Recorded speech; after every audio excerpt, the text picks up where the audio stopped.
கூடிய நமது அர்ப்பைக்குரிய சகோதரர் வினோத் என்கிற தொழில் அவர்களை பத்தி ஒரு சின்ன அறிமுகம் மட்டும். தொழிலை பத்தி சொன்ன அவர் பேரே வந்து துளின்னு நாங்கள் பேரை சொல்ல ஆரம்பிச்சாச்சு.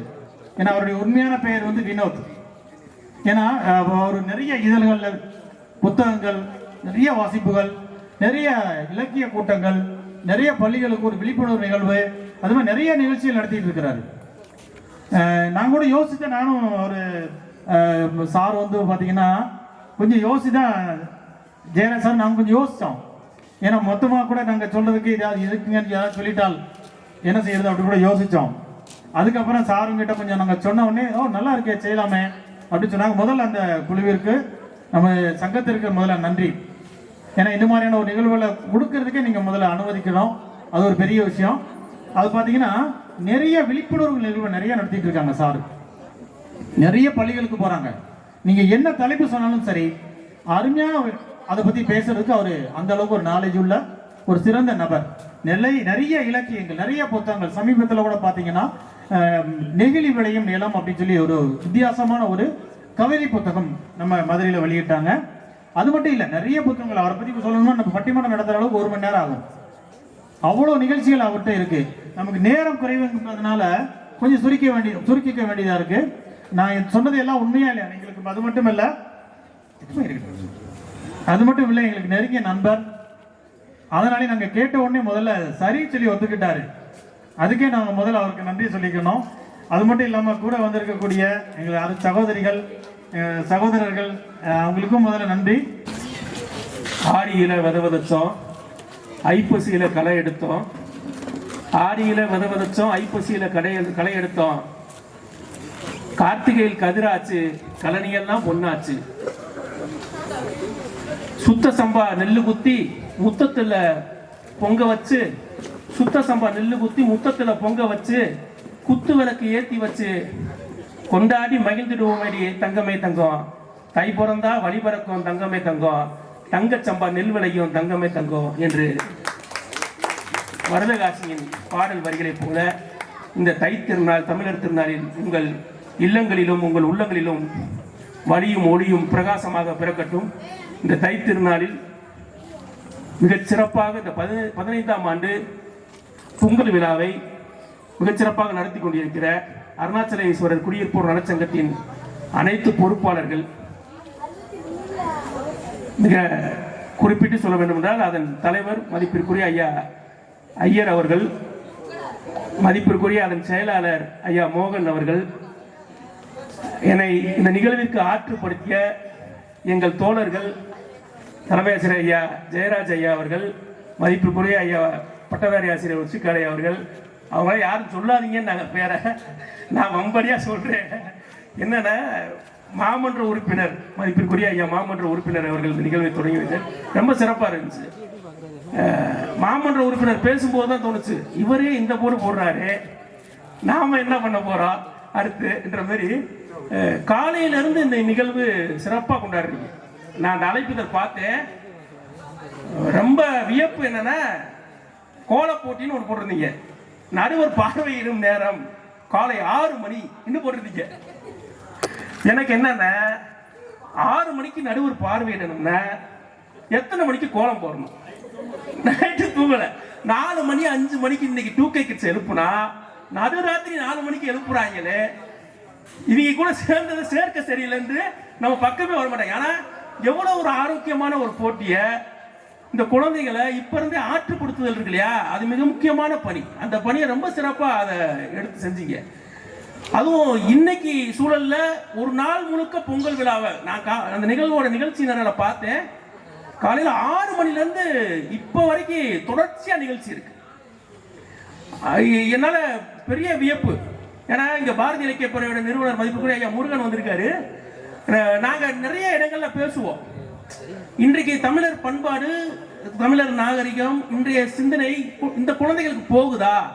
இதை யார் செய்யணும்னா நிறைய பேர் என்ன செய்யறாங்கன்னா, இது யாரோ ஒரு வாத்தியார் செய்யணும், என்னை போல ஐயாவை போல ஒரு ஆசிரியர் செய்யணும், இல்லாட்டி பெத்தவங்க செய்யணும்னு ஒதுங்கிடுறாங்க. அப்படி இல்லை, இந்த சமூகம் தான் செய்யணும். இந்த சமூகம்ன்றது யாரு? நீங்களும் நாங்களும் தான். ரொம்ப அழகா இந்த நிகழ்வின் வெற்றி எது தெரியுமா? இங்க உட்கார்ந்துருக்க நாங்க இல்ல, அங்க முக்கோ வரைக்கும் நின்றுக்கீங்க, நின்று இந்த நிகழ்வை கேட்கறீங்க பாருங்க, நீங்க தான் இந்த நிகழ்வின் வெற்றியாளர்கள். ரொம்ப பெரிய மகிழ்ச்சியா இருக்கு. இந்த நிகழ்வுக்கு தலைப்பு தரணும், ஒரு பட்டிமன்றம், சிறப்பு பட்டிமன்றம் போடணும். எனவே நான் ஒரு 3 தலைப்பு கொடுத்தேன். ஐயா ரொம்ப சிறப்பா ஒரு தலைப்பு எடுத்தாரு. நான் எழுதும் போதே நினைச்சேன் இந்த தலைப்பு தான் ஐயா எடுப்பாருன்னு. கொஞ்ச நேரத்தில் ஒரு 1 மணி நேரம் கழிச்சு ஐயா எழுந்து போன வருது, அதே தலைப்பு எடுத்தாரு. இன்றைய தலைப்பு என்னன்னா, குடும்பங்கள் கோபுரங்களாய் நிமிர்ந்து நிற்க. குடும்பங்கள் கோபுரங்களாய் நிமிர்ந்து நிற்க அடித்தளம் இடுவது விட்டு கொடுக்கும் ஆண்களா, கட்டி காக்கும் பெண்களா? இது இன்னைக்கு தலைப்பு. எனக்கு என்னன்னா, கொஞ்ச நேரத்துக்கு முன்னாடி மனதோடு விளையாடா ஒரு நிகழ்ச்சி பண்ணீங்களே, வளரும் நினைவுகள், ஐயா குருசாமி ஐயா வந்தார் நினைக்கிறேன், அவர் குடும்பத்தோட வந்திருந்தாரு. அவர் முதல்ல பார்த்த திரைப்படம் எதுன்னு கேட்டேன், தாய்க்கு பின் தாரம். இன்னைக்கு அதான் பட்டிமன்றம். தாய்க்கு பின் தாரமா இல்ல ஆண்களா? இதான் இன்னைக்கு பட்டிமன்றம். ரொம்ப கலகலப்பா இருக்க போது அடுத்த 1 மணி நேரத்துக்கு நீங்க இப்படி அமைதியா இருந்தீங்கன்னா எனக்கு பயமாயிரும். நான் ஏதோ மொழி தெரியாத இடத்துல வந்து உட்காந்துட்டு நான் ஏதோ ஒரு மொழியில பேசுற மாதிரி நீ பேசி பாரு, நாங்க சிரிச்சிருவோம், அப்படி விடாப்படியா இருக்க கூடாது. ஏன்னா நிறைய இடங்கள் இப்படி பண்ணுவாங்க. நாங்கள் குட்டிக்காரங்க அடிப்போம், கம்முன்னு உட்காந்துருவோம். என்ன பக்கத்துல கேட்டோம்னா, ஐயா நான் தான் சொல்லியிருக்கேன், ஐயா பேசும்போது ஒரு பையன் கை தட்ட கூடாது. என்ன மரியாதை எல்லாம் சிரிச்சுக்கிட்டே பல்ல கண்ணை வெளுத்துடுவேன்.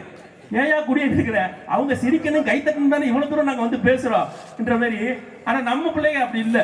இங்க நம்ம அருணாச்சல ஈஸ்வரன் அமைப்பு அப்படி இல்லை. ஏன்னா வரும்போதே கலகலப்பா இருந்துச்சு. உள்ள நுழையும் போது நாங்கள் கவனிச்சுக்கிட்டே வந்தோம். ஒரு பக்கம் குழந்தைகளோட சிரிப்பு, பெண்களோட சிரிப்பு, பெரியவங்க, இளைஞர்கள், அப்படி ஒரு குடும்ப நிகழ்வு, ஒரு கொண்டாட்ட மனநிலையில் இன்னைக்கு ஃபுல்லா நீங்க இருக்கீங்க. இப்ப இந்த தலைப்பு ஏன் இன்னைக்கு கொடுத்தோம்? இது ஒரு பண்பாட்டு நிகழ்வு.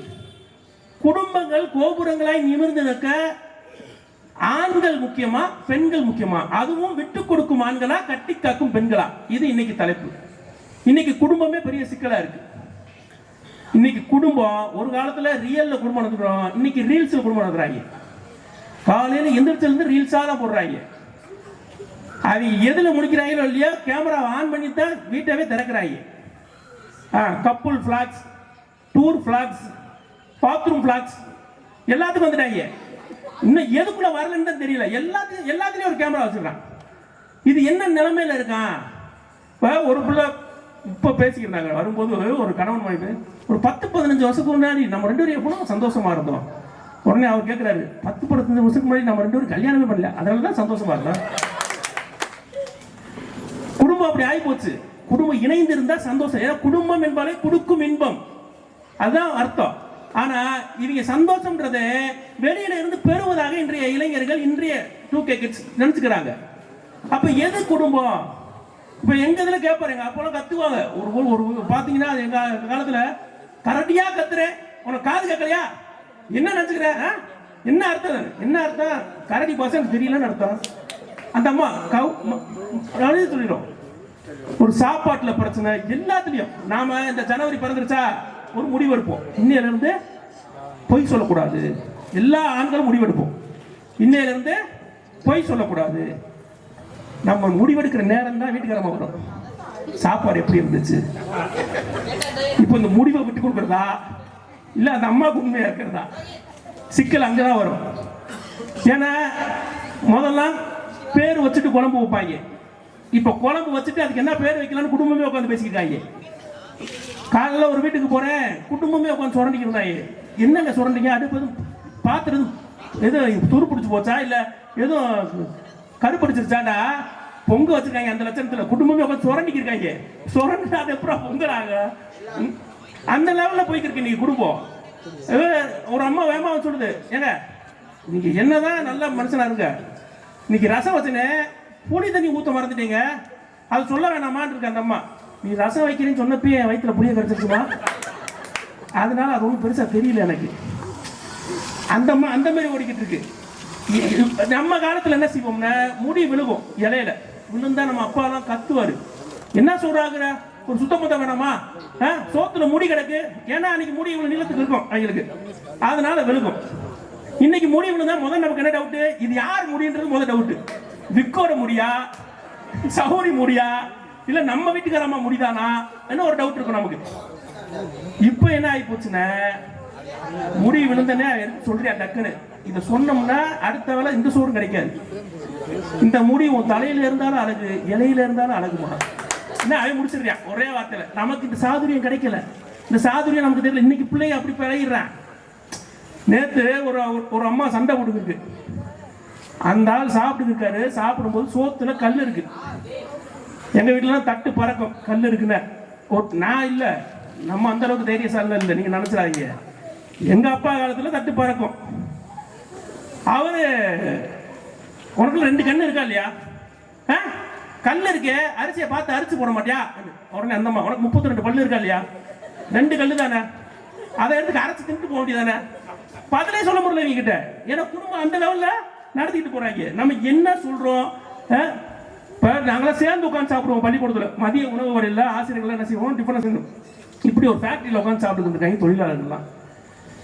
இந்த 2 பேர் வேலைக்கு போற வீட்டில் ஒரு சிக்கல் இருக்கு. ஏன்னா இங்க வந்து பிளான் பண்ணிடுவாங்க. 31 நாளைக்கு என்னென்ன குழம்பு வைக்கணும்னு முன்னாடியே உட்காந்து பிளான் பண்ணிடுவாங்க. சில வீட்டில் ஞாயிற்றுக்கிழமை உட்காந்துருவாங்க, திங்கக்கிழமை இந்த குழம்பு, செவ்வாய்க்கிழமை இந்த குழம்பு, 5 நாளைக்கு பிளான் பண்ணி அதுக்குரிய காய்கறியா சனிக்கிழமை சந்தையா ஞாயிற்றுக்கிழமை சந்தையில் போய் வாங்கிட்டு வந்துடுறது. அப்படி அந்த அம்மா இன்னும் சில வீட்டில் என்னன்னா எந்த பிளானும் கிடையாது, ஒரே சாப்பாடு தான் அந்த ஆளுக்கு எல்லா நாளும். அப்படி ஒரு குரூப்பில் 3 பேருக்கு விட்டுறாங்க. ஒரு ஆள் டிஃபனை தந்தா உப்புமா தான், எல்லா நாளும் உப்புமா தான். நல்ல நாளுக்கும் சிறப்பான நாளுக்கு என்ன வித்தியாசம் தெரியுமா? உப்புமா பக்கத்தில் சீனியை போட்டா அது சாதாரண நாள், உப்புமா மேலேயே சீனியை போட்டு கொடுத்தாங்கன்னா அது ஸ்பெஷலான நாள், கேசரின்னு கொடுப்பாங்க பேரு. எப்படி நமக்கு உப்புமா தான். அப்படி ஒரு அம்மா உப்புமாவை தான் எல்லா நாளும் போட்டு கொடுத்துருக்கு. ஒரு அம்மா புளியோதரையா போட்டு கொடுக்குது, ஒரு அம்மா சப்பாத்தியா போட்டு கொடுக்குது. 3 பேர் உட்காந்து சாப்பிடும்போது கோபம் என்னன்னு தெரியல, திடுப்புன்னு ஒரு ரோசம் வந்துருச்சுன்னு வச்சுக்கோங்க. திறந்து பார்த்துனே கத்துறாங்க, எப்ப பார்த்தாலும் இந்த அம்மா உப்புமா போட்டு தருது எங்க வீட்டுக்காரம்மா. நாளைக்கெல்லாம் அந்த உப்புமா இருந்துச்சுன்னு வச்சுக்கோங்களேன், நாளா இந்த மாடுல இருந்து குதிச்சிருவேன் என்று. அவ்வளோ அடுத்த நாள் வந்திருக்கு அதே மாதிரி மதிய உணவு. 3 பேர் உட்காந்தாங்க, ரொம்ப ஆர்வமா திறக்கிறாங்க. முதல் திறந்தனே உப்புமா, அதே உப்புமா. அந்த ஆள் நேற்று தான் வீரவசனம் வேற பேசியிருக்கோம், இல்லைன்னா பிடிச்ச தள்ளிடுவாங்க, வேகமா ஓடி போய் கூச்சிட்டார். அடுத்த ஆள் திறந்தா அதே புளியோதரை, அவனே குதிச்சான். நம்ம குதிக்கலன்னா தப்பா நினைப்பாங்கன்னு இவரும் ஓடி போய் குதிச்சிட்டாரு. அடுத்த ஆள் திறந்தா அதே சப்பாத்தி, அவரும் போது குதிச்சிட்டாரு. இப்ப என்னன்னா ஆஸ்பத்திரியில் 3 பேரும் சேர்த்தனே, 3 பேரோட பொண்டாட்டி வராங்க, மனைவிகளும் வராங்க. முதல் வீட்டுக்காரரு அம்மா சொல்லுது, ஏங்க இந்த மனுஷன் எப்பயுமே அவர் மட்டும் போட்டதான் சாப்பிடுவாரு, இப்படிதான் பிரச்சனைனா என்ன சொன்ன நான் மாத்தி கொடுக்க போறேன், இதுல என்னங்க இருக்கு, இதுக்கு போய் இவர் இப்படி குதிக்கலாமாங்க, இன்னும் அழுகுது. புளியோதரை கொடுத்தாமாவும் வருது. அவர் கத்துவாரு, ஆனா அடுத்த நிமிஷம் அதை மறந்துட்டு அதே புளியோதரை வாங்கிட்டு போயிடுவாரு. இன்னைக்கு என்னன்னு தெரியல, இந்த மனுஷனுக்கு இவ்வளவு ரோசம் வந்து இந்த மனுஷன் மாடியில இருந்து குடிச்சிருக்கானே. எனக்கு அந்த அம்மாவும் அழுகுது. 3வது அம்மா அழுகவே இல்லை, கம்முன்னு உட்காந்துட்டு சப்பாத்தி கொடுத்தம்மா. ஏமா அழுமா, மனசுக்குள்ள இருக்க கவலை எப்படியாவது விட்டுருமா, அழுகுமான்னா அந்த அம்மா சொல்றது, ஏங்க டெய்லி 4 மணிக்கு எந்திரிச்சு மாவு பசைறது, சப்பாத்தியை உருட்டுறது, சப்பாத்தி தோசைக்கல்ல போடுறது எல்லாம் இந்த ஆளுதான். இந்த மனுஷன் எனக்கு குடிச்சாட்டா எனக்கு தெரியல. என்ன அந்த என்ன செய்யறோம்னே தெரியாம ஒரு பக்கம் குடும்பம் ஓடிக்கிட்டு இருக்கோம் இல்லையா? அப்ப இன்னைக்கு குடும்பங்கள் இவ்வளவு தூரம் நம்ம நிலைப்பாடு இல்லாம எடுத்துட்டு போனாலும், ஒரு பக்கம் ஆண்களும் ஒரு பக்கம் பெண்களும் அவங்க எடுக்கிற நிலைப்பாடுகள்ல சில மாற்றங்கள் இன்னைக்கு நிகழ்ந்துகிட்டு இருக்கு. எங்க வீட்டுல பையன் ஊருக்கு போறான், ஏதாவது நல்லதா சொல்லி அனுப்புமான்னுவோம். நம்ம வீட்டுக்கார மாட்ட சொல்லுவோம்ல, பையன் வெளியூர் போறான், நல்லதா 4 வார்த்தை சொல்லுன்னே. அந்த அம்மா முதல் என்ன சொல்லுவாங்க தெரியுமா? வெளியூருக்கு போற ராசா பார்த்து சூதானமா இருக்கணும். அப்போ உங்க அப்பா மாரி இழிச்ச வயனா இருக்காத, கூறுகட்ட தினமா எல்லாருக்கும் அள்ளி அரைச்சு கேனையனா இருக்காத. 4 நல்ல வார்த்தை சொன்னா அந்த அம்மா சொல்றது ஃபுல்லா நம்மளை திட்டதான் இருக்கும். அந்த அம்மா மறைமுகமா நம்ம சொல்ற மாதிரி இருக்கும். இப்போ குடும்ப அமைப்புக்குள்ள இவ்வளவு சண்டைகள், இவ்வளவு பிரச்சனைகள் இருக்குல்ல, ஆனா குடும்ப அமைப்புல இருந்து நம்ம வெளியே வந்திருக்கோமா? என்ன வரல, 2000 ஆண்டுகளா வரல. குடும்பம்ன்ற சொல் இருக்கு இல்லையா, அது திருக்குறள் காலத்துல இருந்து இருக்கு. திருக்குறள் 1029வது குறள் குடும்பம் வருது சொல். அதுக்கு முன்னாடி சிலப்பதிகாரத்துல குடும்பின்னு ஒரு சொல் வருது. குடும்பின குடும்பத்தின் தலைவின்னு ஒரு சொல்.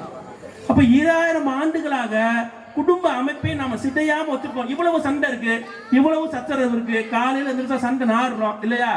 ஒரு அம்மா கோயில்ல போய் சாமி கும்பிடுது, என்னம்மா கும்பிட்டேன்னு வீட்டுக்காரர் கேட்காரு. 7 ஜென்மமா இருந்தாலும் நீங்க தான் என் வீட்டுக்காரராக வரணும்னு நான் கும்பிட்டேன். என்ன அந்த அம்மா சொல்லுது. அவர்கிட்ட கேட்குறாங்க, நீ என்ன கும்பிட்டேன்? இதுதான் 7வது ஜென்மமா இருக்கணும்னு கும்பிட்டேன் அவருக்கு. ஏன்னா அவன் வழி அவனுக்கு தான் தெரியும். இப்போ இவ்வளவு சிக்கல் இருந்தாலும் இந்த குடும்ப அமைப்பு சிதையலை. அப்போ அதுக்கு யார் காரணம்? இந்த குடும்ப அமைப்பு சிதையாமல் வழி நடத்துபவர்கள் யார்? அதுக்கு ஒரு முடிவுக்கு வரணும் நாம. ஏன்னா இன்றைய சூழல்ல அது ரொம்ப முக்கியம். இன்றைய தலைமுறைக்கு மாஞ்சு திருமணம் பண்றாங்க. பொண்ணு மாப்பிள்ளை அழைச்சிட்டு வரும்போதே பாத்தீங்கன்னா ஒரே டான்ஸா தான் இருக்கு. இன்னைக்கெல்லாம் ஒரே குதூகலமா தான் இருக்கு. இன்னும் சில வீட்டுல பாத்தீங்கன்னா பொண்ணு மாப்பிள்ளை அழைச்சிட்டு வரும்போது 2 பக்கமும் கையை கோர்த்து கூட்டிட்டு வருவாங்க. பாத்தீங்களா, ஓடிடக்கூடாதுன்னே கூட்டு வருவாங்க. ஓடிடாத, ஒழுங்கா வந்து கல்யாணம் பண்ணிக்கோ. இதுல இருந்து மாறுற கொண்டுருவேன்.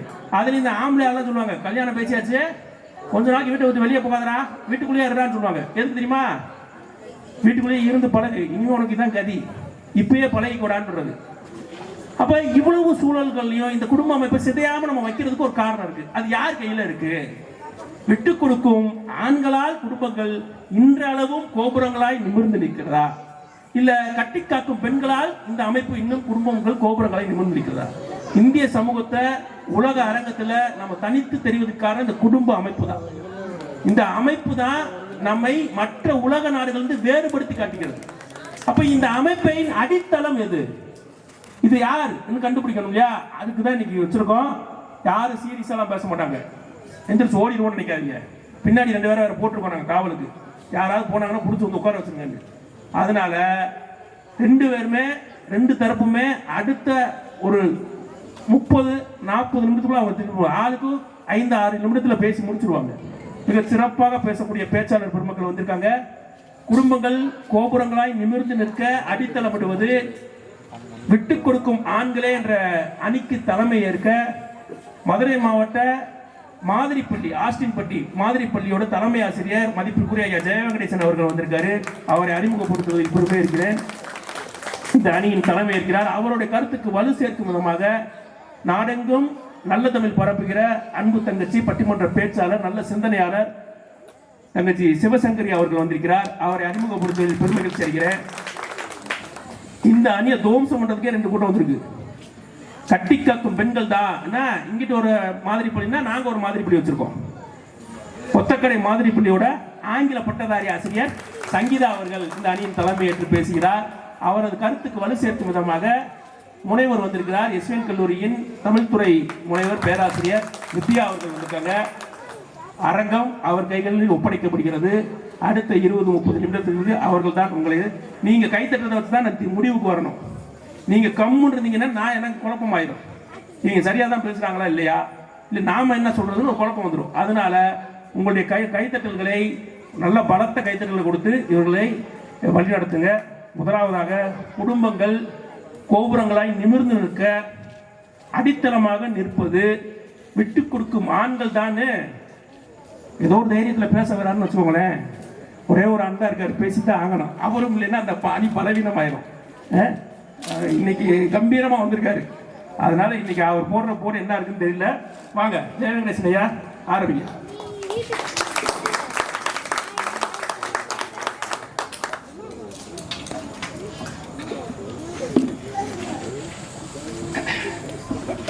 பெரும்பான்மையாக பட்டிமன்ற அணியில் பெண்களை இணைத்துக் கொண்டு விட்டு கொடுத்து ஒரே ஒரு ஆணுக்கு இடமளித்த ஐயா நடுவர் அவர்களுக்கு பெரும் நன்றி. அடுத்த பெரும் நன்றி யாருக்கு அப்படின்னா விழா கமிட்டிக்கு. ஐயா பேசும்போதே சொன்னாங்க, சங்கத்தின் விதிமுறைகள் அப்படின்னு சில விதிமுறைகள் இருக்கும், அதையெல்லாம் கொஞ்சம் தளர்த்தி விட்டு 12 ஆண்டு பட்டிமன்றம் நடத்துவோம் அப்படின்னு விட்டு கொடுத்த விழா கமிட்டிக்கு எங்கள் நடுவர் அவர்களே, இப்போ நம்ம பட்டிமன்றத்துக்குள்ள நுழையலாம். விட்டு கொடுக்கறது அப்படின்றது அடித்தளம் தான் இப்போ நம்ம தலைப்பு வச்சிருக்கோம். எந்த ஒரு கட்டடமாக இருந்தாலும், எந்த ஒரு நிறுவனமாக இருந்தாலும், எந்த ஒரு கல்வி நிறுவனமாக இருந்தாலும், எந்த ஒரு மனித வாழ்க்கையாக இருந்தாலும் அடித்தளம் மிக மிக மிக மிக முக்கியம். இப்போ நான் 12ஆம் வகுப்புக்கு ஆசிரியர், ஐயா 8ஆம் வகுப்புக்கு ஆசிரியர். இப்போ யார் சிறந்த ஆசிரியர் நினைக்கிறீங்க? இதுவரையா நீங்க தான் நடுவர் தான் சிறந்த ஆசிரியர். நீங்க பேச மாட்டான். ஆமா, அவங்க ஒரு பானையை வணங்கி அனுப்புறீங்க. எனக்கு அதில் சோறாக்குறது ஒன்றும் பெரிய கடினமான வேலை கிடையாது. ஆனா அந்த எட்டாப்பு வரைக்கும் சரியா அந்த பானையை தவறினா அது பானையாகவே முதல் இருக்காது. ஆமா, பொற்கால படத்துல ஒரு பானையை கட்டுவாங்க, அது ஒரு பக்கம் திரும்பி இருக்கா, உடையிற மாதிரி தான் வரும். ஆமா, அதனால வந்து அடித்தளம் அப்படின்றது மிக மிக மிக மிக முக்கியம். அப்ப நீங்க விட்டு கொடுக்கல அப்படின்னா அது எதுவுமே நடக்காது. அவ்வளவுதான். ஒவ்வொரு துறையிலும் நீங்க பாருங்க, சிறந்த தலைமையை வைக்கக்கூடிய ஆளை போய் நீங்க செக் பண்ணுங்க. அவர் விடாப்படியா இருந்தாருன்னா அவருக்கு நீங்க ஏதாவது விருது கொடுப்பீங்களா? அது எப்படி கொடுப்போம்? அப்புறம் அப்ப அங்க என்ன நடக்கணும்? விட்டு கொடுக்கறத நடக்கணும். அப்பதான் அவர் தலைமை பண்புக்கு வர முடியும். அந்த தலைமை பண்பை சிறந்த நிர்வாகம் செய்ய முடியும்.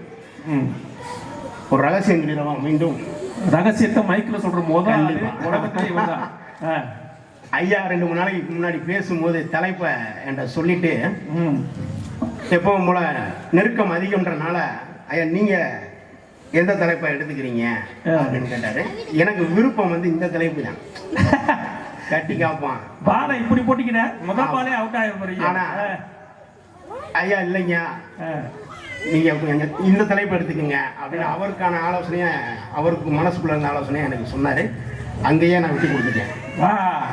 இவங்களுக்கு தெரியல, அங்க இருந்து நாங்க விட்டு கொடுக்குறோம். என்ன செய்ய போறோம் தெரியல. இந்த தலைப்பே விட்டு கொடுக்குற பணியை அங்கேயே தொடங்கியாச்சு. அப்பா விட்டு கொடுத்த பல ஆயிரம் விஷயங்கள்ல விளைஞ்சது என் வாழ்க்கை.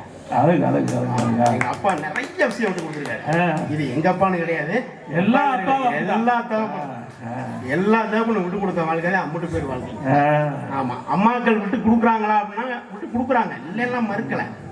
அதுல மறுக்கலாம் முடியாது. அதுவும் ஒரு நமக்கு முக்கியமான ஒரு உறவு, உயிர் உறவு. அவங்களுடைய சதவிகிதம் குறைவு, விழுக்காடு குறைவு. எப்போதும் நம்ம ஒரு வாழ்க்கைக்கான தத்துவத்தை தேர்வு செய்யும் போது விழுக்காட்டின்படி தான் நம்ம தேர்வு செய்யணும். எது அதிகமோ அதை தேர்வு செய்யணும். அப்ப விட்டு கொடுக்குறதுல தந்தை தான் ஓங்கி நிற்கிறாரு. ஞானம் அப்படின்றத சொல்லுவாங்க, அது கழித்து கொண்டே போவது ஞானம். அறிவுன்றது கூட்டிக் கொண்டே போவது. ஆமா, இவர்கள் அறிவு சார்ந்தவர்கள். ஆமா, பெண்ணுக்குள் ஞானத்தை வைத்தான் புவி பேணி சரிங்களா?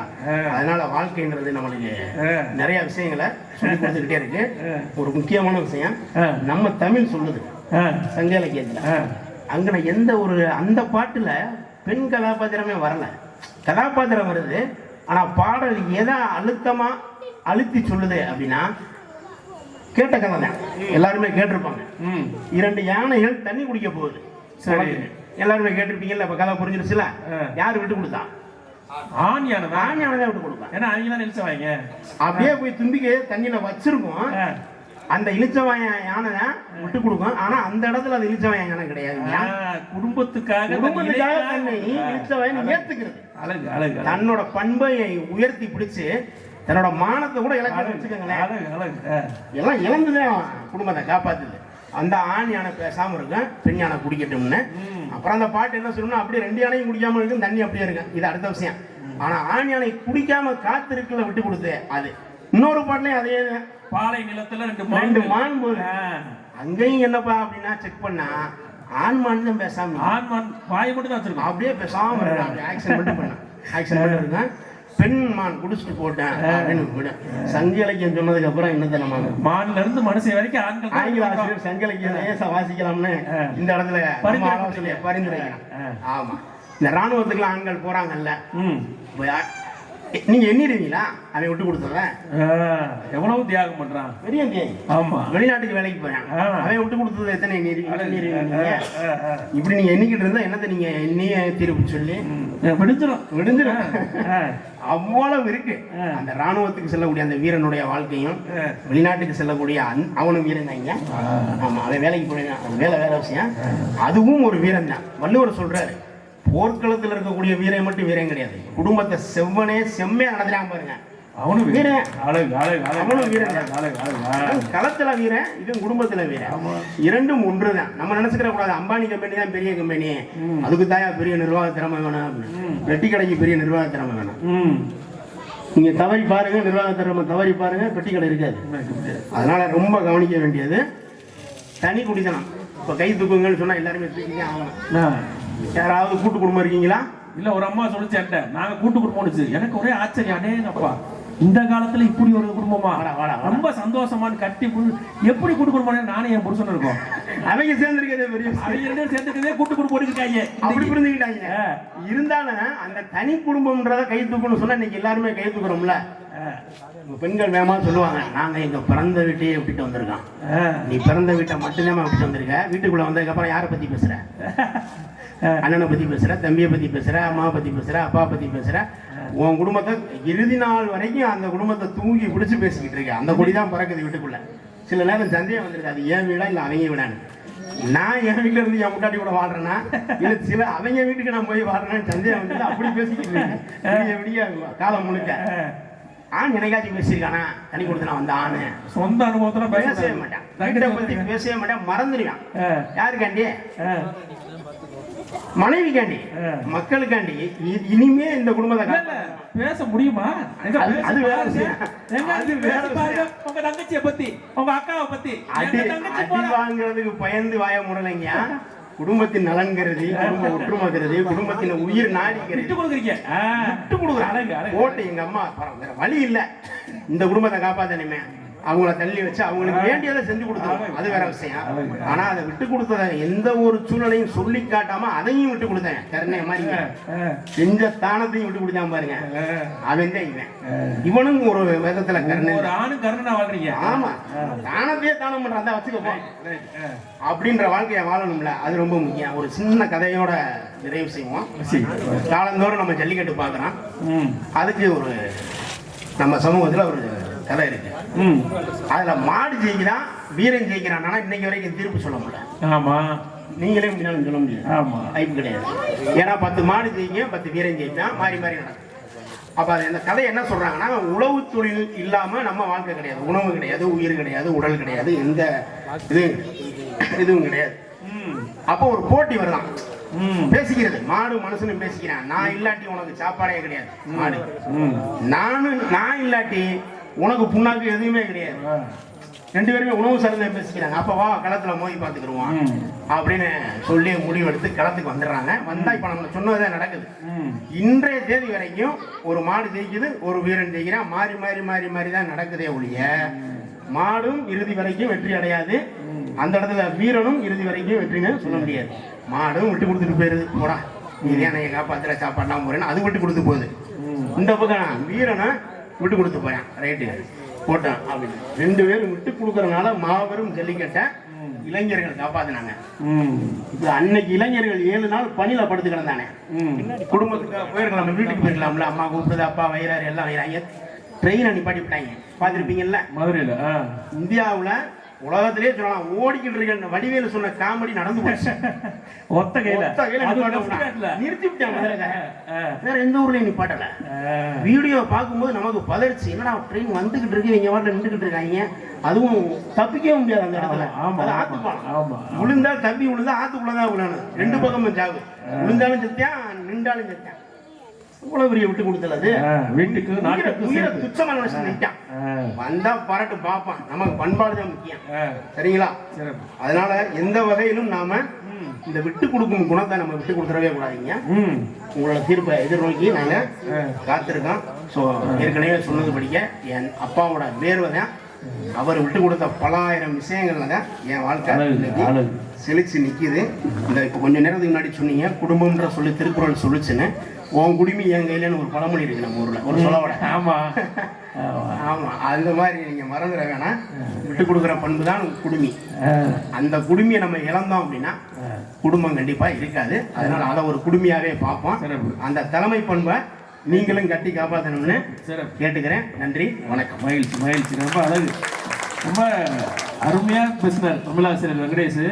ஏன்னா இவருக்கு கவுண்டர் கொடுக்க முடியல, ஏன்னா அடுத்து வர பேசாது ஒரு கவுண்டர் கொடுக்க முடியாது. அதனால கடைசியா ஒரு 2 நிமிஷம் மட்டும் 2 தலைமையாக்கி கொடுத்துட்டு நம்ம தீர்ப்புக்கு போயிடலாம். ரொம்ப அழகா பேசினாரு அவர். ஒரு வார்த்தை ரொம்ப நுட்பமா சொன்னார். பாத்தீங்களா, ஜல்லிக்கட்டு போட்டி கிடையாது. நீங்க நல்லா கவனிங்க, ஜல்லிக்கட்டு போட்டி கிடையாது, அது ஒரு விளையாட்டு. ஏறு தழுவுதல். இந்த சினிமாவில் காட்டுற மாதிரி கொம்ப பிடிச்சுலாம் அடக்க மாட்டாங்க, திமிழ பிடிச்சு தழுவணும். ஏறை தழுவுதல் தான் அது. நீயும் நானும் இணைந்து இருக்கிறது தான் இந்த பூமியின் செழிப்புக்கு காரணம்னு ஏரை தழுவி விளையாடுகிற விளையாட்டு. அது ஒரு குதிக்கும், இவன் அதை விட மாட்டான், நீ புடிச்சு பாருன்னு சொல்லும். அவர் ரொம்ப அழகா எடுத்து சொன்னார். அவருடைய ஞானத்துக்கும் அறிவுக்கும் அழகா சொன்னார். பாரதி ஏன் பெண்ணுக்கு ஞானத்தை வைத்தான்னு பாருங்க பாத்தீங்களா? நீங்க யோசிச்சு பாத்தீங்களா? ஏன் ஆணுக்கு ஞானத்தை வச்சான்னு சொல்லல? அவன் பெண்ணுக்கு ஞானத்தை வைத்தான்னு சொன்னான். என்ன காரணம்னா, யாருக்கு ஞானம் இருக்கு அவங்ககிட்ட தான் சொல்ல முடியும். அதுக்காக ஆண்களுக்கு இல்லைன்னு சொல்லி சொல்லக்கூடாது. இப்ப வீட்டுக்காரம்மாவை பத்தி நீங்க ஒரு 4 வார்த்தை சொல்லுங்க. என்ன உங்களை கேட்டா முதல்ல நம்ம முழிப்போம், பயந்து என்னத்த சொல்றதுன்னு தெரியலையே. அப்படியே சொன்னாலும் சிலப்பதிகாரத்துல கோவலன் சொல்லுவான், கண்ணகியை வச்சுக்கிட்டு, மணியே முத்தே பவளமே மரகதமே இன்னும் அள்ளி விடுவான். இந்த காலத்துல உருட்டு வாங்கிட்டா அது மாதிரி உருட்டுவாப்ல. வள 4 பக்கத்துக்கு பேசுவோம். பேசினா 4 பக்கத்துக்கு பேசுவோம், இல்லாட்டி பேச தெரியாது. ஆனா பெண்கள் அப்படி இல்லை. ஞானம்ன்றது நம்ம சுருக்கமா பேசுவோம். நீங்க பெண்கள்கிட்ட போய் உங்க வீட்டுக்காரர் எப்படிமான்னு கேளுங்களேன், அவ்வளவுதான் முடிஞ்சு போகும். அந்த ஆளோட 35 வருஷ வாழ்க்கையா அந்த முடிஞ்சிச்சு. அந்த என்ன அர்த்தம்னு நமக்கும் தெரியாது, கேட்கறவனுக்கு தெரியாது. அப்ப ஞானம் எங்க இருக்கு பாருங்க. நீங்க வளன்னு பேசுனத அந்த அம்மா ஒரே முடிச்சிருச்சு. அது ரொம்ப அழகா சொன்னாரு. நாங்க இவ்வளவும் பொறுத்துக்கிட்டு இந்த குடும்பத்துக்காக இந்த நாட்டுக்காக எவ்வளவு நின்றுருக்கோம் பாத்தீங்களா? புலம்பி தள்ளிட்டாரு. இப்ப கட்டி காக்கும் பெண்களே குடும்பத்தை கோபுரங்களாய் நிறுத்துகிறார்னு தமிழாசிரியருக்கு பதில் சொல்ல ஒரு ஆங்கில ஆசிரியர், ஒத்தக்கடை அரசு மாதிரி பள்ளியோட ஆங்கில பட்டதாசிரியர் சங்கீதா அவர்களே வாங்க.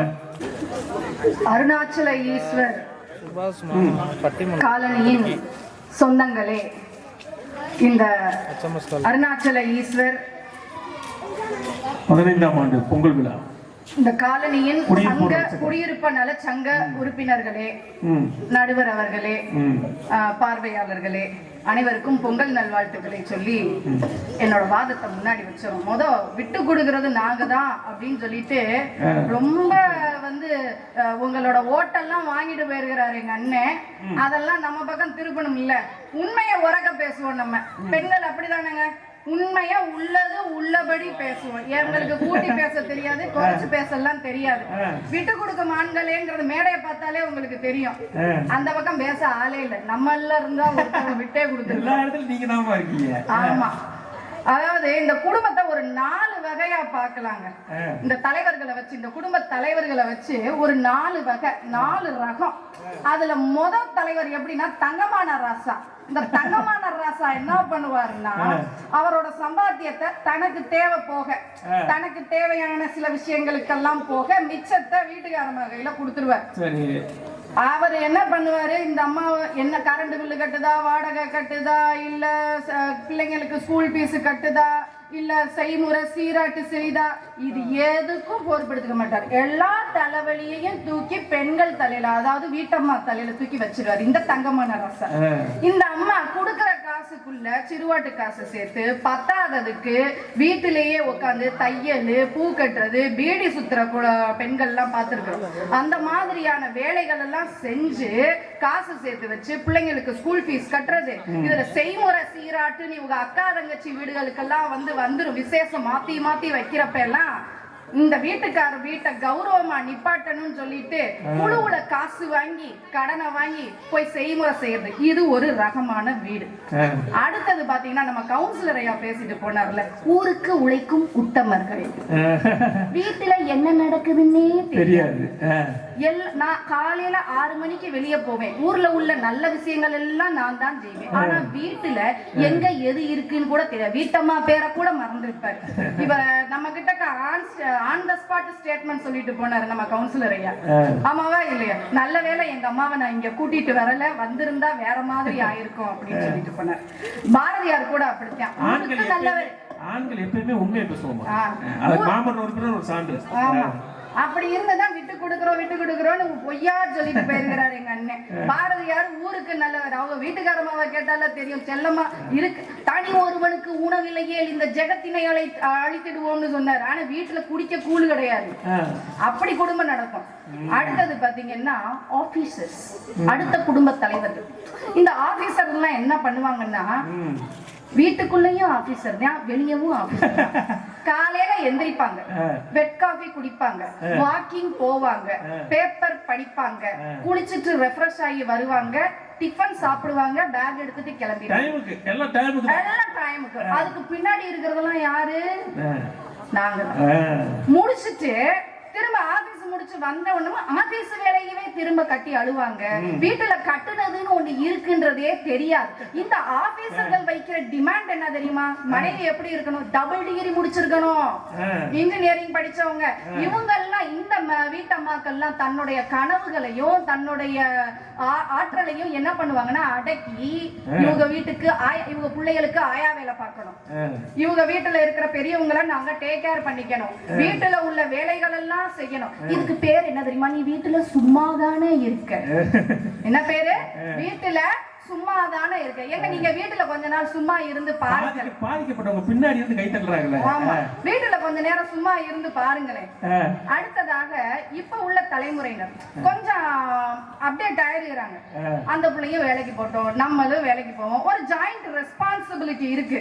ஆமா, நீ சமைக்கிறியா? நான் விலைக்கு கழுவுறேன். நீ துவைக்கிறியா? நான் காய போடுறேன். எங்க வீட்டுல எல்லாம் பண்ணுவார் எங்க வீட்டுக்காரர் மகான். இந்த மாதிரி ஜாயிண்ட் ரெஸ்பான்சிபிலிட்டி பண்றோம். நாங்க மேடை போட்டு அவங்கள பாராட்டுறோம் பாருங்க. வந்திருக்காரு, கீழ உட்கார்ந்திருக்காரு.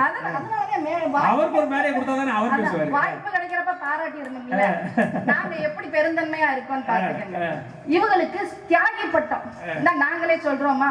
எங்க வீட்டுல அப்படி எல்லாம் தங்கமா தாங்குவாங்க. இதுல பாக்குறவங்க எல்லாம் அந்த வீட்டுல இருக்கிறவர் எப்படி வேலை செய்யறாரு பாத்தியா? கொண்டாட்டிய நடக்க விட மாட்டேங்கிறார், வண்டியிலேயே கொண்டு போய் விடுறாரு, வண்டியிலேயே கூட்டிட்டு வர்றாரு அப்படின்னு. ஆனா இருவரும் உழைக்கிறோம். அவங்க நாம செருப்பை கலட்டி போட்டுட்டு வர்றப்பயே வீட்டுல என்னென்ன வேலைக்கு ஆளா இருக்கும். இந்த இன்னைக்கு பொங்கல் பண்டிகைன்னு கொண்டாடுறோம்ல, இந்த பொங்கல் பண்டிகை வீட்டுல வீட்டம்மா இல்லாம பண்டிகையா இருக்குமா? நினைச்சு பாருங்க. இந்த பொங்கல் பண்டிகை ஆரம்பிக்குதுன்னா முதல்ல எடுக்கிற ஒரே உபகரணம் எது? பெண்கள் கொஞ்சம் வாயை திறந்து சொல்லுங்க, கைய தூக்கி சொல்லுங்க பாக்கலாம். ஒட்டட கம்பு. இத ஆண்கள் தூக்குறாங்களா பெண்கள் தூக்குறாங்களா? ஆண்கள். அப்படியே நீங்களா வந்து மேடை போட்டு சொல்லுங்க. வேற யாரும் கிடையாது. அது கை மாறி பல வருஷம் ஆச்சுமா. அப்படி எல்லாம் சொல்ல முடியாது. எங்க ஊர்ல நாங்க தான் அடிக்கிறோம். என்ன கோலம் போடுறதுல இருந்து ஒட்டடை அடிக்கிறதுல இருந்து பொங்கல் வைக்கிறதுல இருந்து எல்லா வேலையும், வீடு துடைக்கிறதுல இருந்து எல்லா வேலையும் நாங்க தான். சரிங்களா? சரி, இப்படி ஒரு 4 மெஜாரிட்டியான வகைகளை பார்த்தோம்ல. இந்த 4 வகை ஆண்களுக்கும் ஒரு ஒற்றுமை இருக்கு. இந்த 4 வகையில இருக்கக்கூடிய குடும்ப தலைவர்களுக்கு ஒரு ஒற்றுமை.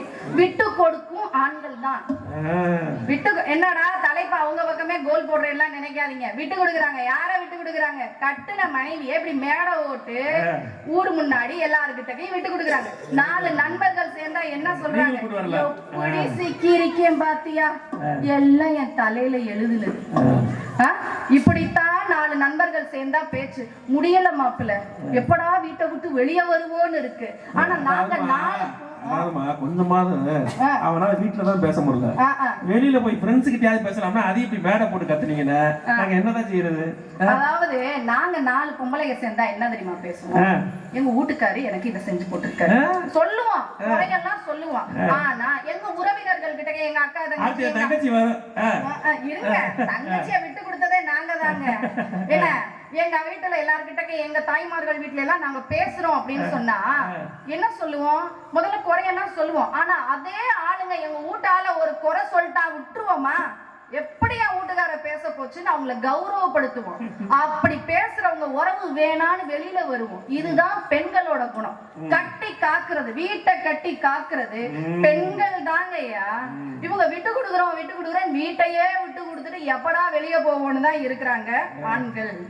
சரி, கண்ணதாசனுடைய வரியில சொல்லணும்னா அழகா சொல்லியிருப்பார். இந்த மாதிரி ஞானம் இருக்கணும். அதனாலதான் பெண்ணுக்கு வச்சுட்டு போயிட்டாரு பாரதியார். அவர் சொல்லுவாரு, சுமை தாங்கி சாய்ந்தால் சுமை என்ன ஆகும்? அல்ல கேஆர் விஜய் அம்மாவுக்கு வந்து உடம்பு சரியில்லாம போயிடும். அவர் அப்படியே வாக்கரை தள்ளிக்கிட்டே வந்து வீட்டுக்கார அம்மாவுக்கு உடம்பு சரியில்லைங்கிறப்ப அவர் அந்த பாட்டை பாடுறார். சிவாஜி கணேசன் பாடுறார். சுமை தாங்கி சாய்ந்தால் சுமை என்ன ஆகும்? மணி தீபம் ஓய்ந்தால் ஒளி எங்கு போகும்? இங்க பெண்கள் செய்யற வேலைகள் அத்துணைக்கும் எல்லாரோடைய நலம் விரும்பிகளே பெண்கள் தான். பிள்ளைகளோட நலம் விரும்பிகள், குழந்தைகளோட. இங்க ஆண்கள் விட்டு விடுகிறோம் சொல்றாங்க. இந்த ஆண்களுக்கு தன்னை பார்த்துக்கவே தெரியாது. ஆதாம் காலத்துல இருந்து நாங்க கூடவே பயணிக்கிற பெண்மணிகள், சக மனுஷிகளுக்கு என்ன இருக்குன்னே தெரியாது. என்ன கஷ்டம் இருக்கு, என்ன மன கஷ்டம் இருக்குங்கிறதே தெரியாதவங்க. இதுல வருத்தப்பட முடியல. கண்ணாடியை நெத்தில வச்சுக்கிட்டே கண்ணாடிய இப்படி தன்னை பார்த்துக்கவே தெரியாது. இதுல எங்கிட்ட நம்மளை பார்த்துக்க, நாம தான் சேர்ந்து அவங்களையும் பார்த்துக்கணுங்கிற முடிவு நாங்க வந்துட்டோம் என்னைக்கும். ஆமா. இதுல நீங்க இன்னொன்னு சொல்ல போனா, குடும்பங்கள்ங்கிறது இந்த அமைப்பு மட்டும் கிடையாது. நான் ஒரு குடும்பத்தை பார்த்திருக்கேன். அவங்க அந்த பொண்ணு வந்து படிக்காத பொண்ணு, அவள் பெயர் புவனா. அவங்க வீட்டுக்காரர் மலேசியால போய் வேலை பார்த்தார். சரிங்களா? மலேசியால வேலை பார்க்கறப்ப அங்க ஒரு விபத்துல அவர் காலம் ஆயிட்டார். அவங்களுக்கு 3 குழந்தைங்க. முதல் பையன் மணிகண்டன்ங்கிறவனுக்கு வந்து போலியோ அட்டாக். இரண்டாவது பையன் கார்த்திக், அவன் என்னுடைய வகுப்புல படித்த மாணவன். அடுத்ததாக சின்ன குழந்தை பொண்ணு மேரி அப்படின்னு சொல்லிட்டு, அவ வந்து பாத்தீங்கன்னா ரொம்ப சின்ன பொண்ணு, அவங்க அப்பா முகத்தையே பார்க்காதவ. இவங்க 2 பேரும் ஒரு அந்யோன்யமான வாழ்க்கையை வாழ்ந்திருக்கிறாங்க. யாரு? புவனாவும் புவனாவோட வீட்டுக்காரும். இந்த பிள்ளைங்களை இப்படி எல்லாம் கொண்டு வரணும், இப்படி எல்லாம் செய்யணும் அப்படின்னு 2 பேரும் பரஸ்பரம் சேர்ந்து வாழ்ந்த காலத்துல பேசின வார்த்தைகளை கணவர் இறந்ததுக்கு அப்புறம் இந்த குழந்தைகளை எப்படி கொண்டு வந்திருக்காங்க தெரியுமா? அந்த முதல் பையன் அவங்க வீட்டிலேயே இருக்கிறான். பள்ளிக்கூடத்துக்கு கூட்டிட்டு வருவாங்க. அந்த முடியாத பசங்களை எல்லாம் கூட்டிட்டு வருவாங்க இல்லையா, டிசேபிள்டு சில்ட்ரன்லாம், அப்படிலாம் அவங்க பள்ளிக்கூடத்துக்கு கூட்டிட்டு வர்றாங்க. இந்த 2வது பையன் கார்த்திக் இருக்காங்க இல்லையா, இப்ப மருத்துவக் கல்லூரி, அரசு மருத்துவக் கல்லூரியில பிடிஎஸ் படிக்கிறான். இந்த பொண்ணு வந்து அரசு மருத்துவக் கல்லூரியில நர்சிங் படிக்கிறா. இதெல்லாம் எப்படி சாத்தியமாச்சு அப்படின்னு சொன்னா, அந்த பொண்ணு பாண்டு சுமக்குறாங்க. இந்த விழுப்புரத்துல அப்படி எல்லாம் சொல்லுவாங்க, சிமெண்ட் கட்டிட தொழில் வேலை பார்க்கிறான். இன்னைக்கு ஆண் மட்டும்தான் இருந்து அந்த குடும்பத்தை கட்டி காப்பாத்துறாங்களான்னா கிடையாது. ஆண் இல்லாம கூட அந்த வீட்டை கட்டி காப்பாத்துறது பெண்கள் காப்பாத்துறாங்க.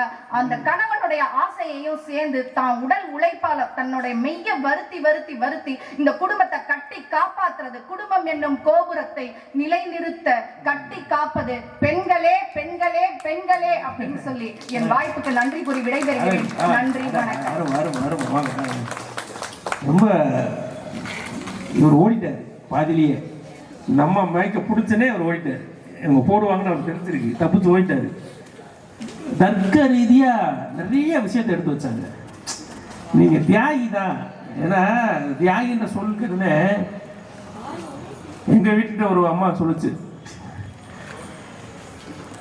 உங்களை பார்க்காமயே நான் கல்யாணம் பண்ணிக்கிட்டேன் பார்த்தீங்களா, அந்த காலத்துல நான் எவ்வளவு பெரிய தியாகி என்னச்சு அந்த அம்மா. அவர் சொன்னாரு, உன்னை பார்த்த பின்னாடி நான் கல்யாணம் பண்ணிக்கிட்டேன் பார்த்தியா, நான் எவ்வளோ பெரிய தியாகி. அந்த மாதிரி ஓடிக்கிருக்கு. அவங்க சொன்னதே ஆகாது. ஏன்னா இந்த பெரிய பெரிய சூப்பர் மார்க்கெட்டில் போனோம்னா அம்மா சொன்னாங்க, எல்லாத்தையுமே நாங்கள் பிரித்து வேலை செய்வோம், நானும் எங்கள் வீட்டுக்காரரும் அண்ணனும் சொன்னாங்க. ஒரு அம்மா சூப்பர் மார்க்கெட்டில் போய் சமையல் பொருள் ஃபுல்லாக வாங்கும் போதெல்லாம் அவங்க வீட்டுக்காரர் கேட்டு கேட்டு வாங்குது. கடுகு எவ்வளோங்க இருக்குது, வாங்கிக்கலாமா? மளிகை அது வாங்கிக்கலாமா? என்ன பாக்கெட்டு வாங்கிக்கலாமா? அவர் சூப்பர் மார்க்கெட் பையனுக்கு ஒரு சந்தேகம், சார் இந்த காலத்துக்கு இப்படி ஒரு முடியா சமையல் பொருளை கூட வீட்டுக்காரர் கேட்டு கேட்டு வாங்குறாங்களே, அவ்வளோ அந்தமா சொல்றது. சமைக்கிறாங்க தான் தெரியும் அங்கே என்ன பொருள் இருக்கு இல்லைன்னு. நிலைமை இப்படி போய்க்கு இருக்கு. ஆனால் இவங்க சில விஷயங்கள் ரொம்ப அழகா சொன்னாங்க.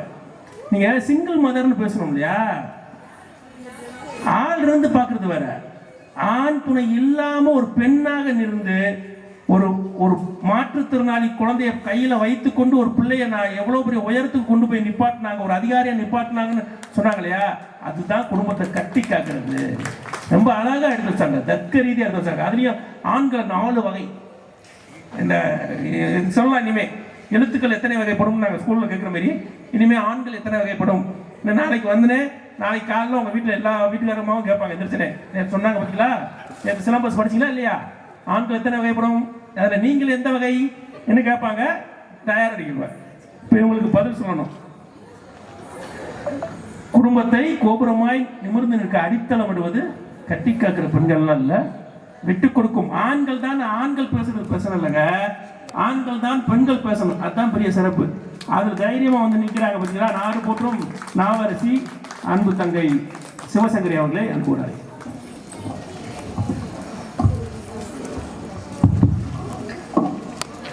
கங்கையாறு கங்கையாறு தலையில் சுமந்த இறையனாறு கொண்ட முகமாறு நின்ற படையாறு தமிழே உன்னை முதலில் பொதித்த இடம் அந்த பொருணையாறு வளரும் உன்னை வளர்த்ததாறு அது அந்த வைகையாறு இன்னும் பல கற்றாறு மேலும் உன்னை பெற்றாறு அவர்களுக்கு மத்தியில் கலக்க வந்திருக்கும் இந்த சிற்றாறு வெறும் வற்றாறு என்று எண்ணிவிடாமல் உயிரெழுத்து ஈராறு மெய்யெழுத்து மூவாறு தமிழ் தாயே தவறாமல் என் நாவல் வந்து பரிமாறு என்று அன்னை தமிழை வணங்கி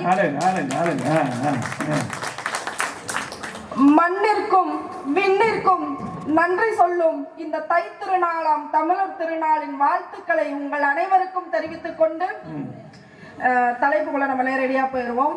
அதாவது என்னன்னா, எதிர்த்து பேச ஆள் இல்லைன்னா ஏறி ஆடுறதுன்னு எங்க ஊர்ல ஒண்ணு சொல்லுவாங்க. இந்த அடி வாங்குறதுக்குன்னே அளவெடுத்து செஞ்சது என்னமோ எங்களுடைய ஆண்கள் தான். இதுல அவங்க சொல்லிட்டு போனாங்க, நாங்க எங்க சகோதரியை விட்டு கொடுத்திருக்கிறோம். கண்டிப்பா கிடையாதுங்க. எத்தனை நாளைக்கு தான் பெண்கள் சிறந்தவர்கள் பெண்கள் தியாகிகள்னே பாடிக்கிட்டு இருப்பீங்க? உண்மையை சொல்லியாருமா இல்லையா ஒரு காலத்திலாவது? அப்ப வீட்டுக்காக கூலி வேலை செய்யக்கூடிய, ஹோட்டல்ல வேலை செய்யக்கூடிய, மூட்டை தூக்கக்கூடிய என்னுடைய சகோதரனை பத்தியும் என் அப்பாக்களை பத்தியும் யாருதான் பேசுறது? இன்னைக்கு எல்லா லேடிஸும் இங்க உட்காந்து பாக்குறாங்க. ஏன் தெரியுமா? பெண்களை பத்தி பேச போறாங்க பாக்குறோம்னா. இன்னைக்கு எந்த சீரியலும் டிவில கிடையாது. அதுதான் முழுக்க உண்மை. சீரியல் போட்டா இந்த அக்கா பேசுறதையே நாங்க பார்க்க போறோம். அங்க ஓடுது 1008 பஞ்சாயத்து.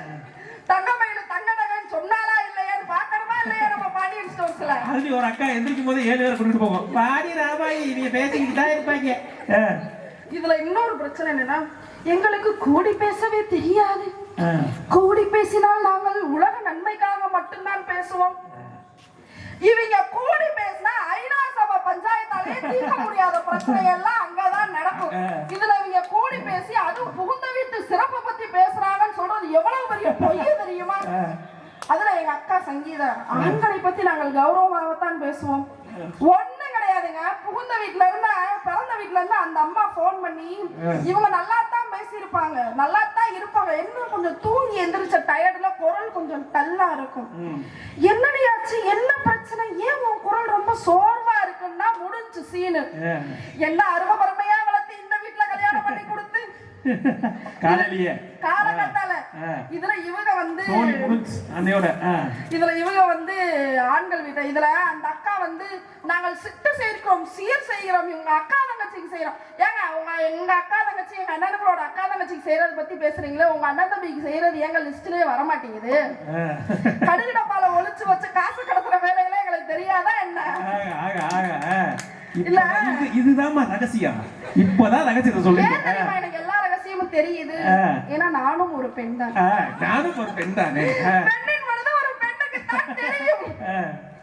அந்த ஒண்ணும் கிடையாதுங்க. இந்த ஆண்கள் இருக்காங்க தெரியுமா, அவங்க தீக்குச்சி மாதிரி. பெண்கள் தியாகிகள் தான், ஒத்துக்கிறோம். பெண்கள் வீட்டுக்காக மெழுகா உருகுறீங்க, ஒத்துக்கிறோம். ஆனா அந்த ஆண் யாரு தெரியுமா? தீக்குச்சி. அந்த மெழுக பத்த வச்சுட்டு தான் உயிரவே துச்சமா மாத்தி அப்படி தூக்கி போடுற மாத்தீங்களா, அந்த தீக்குச்சி தான் ஆண்கள். காலங்காலமா ஆண்களுக்கு இதுதான் நடந்துட்டு இருக்கு. பெண்களோட மனநிலை இன்னொன்னு என்ன தெரியுமா?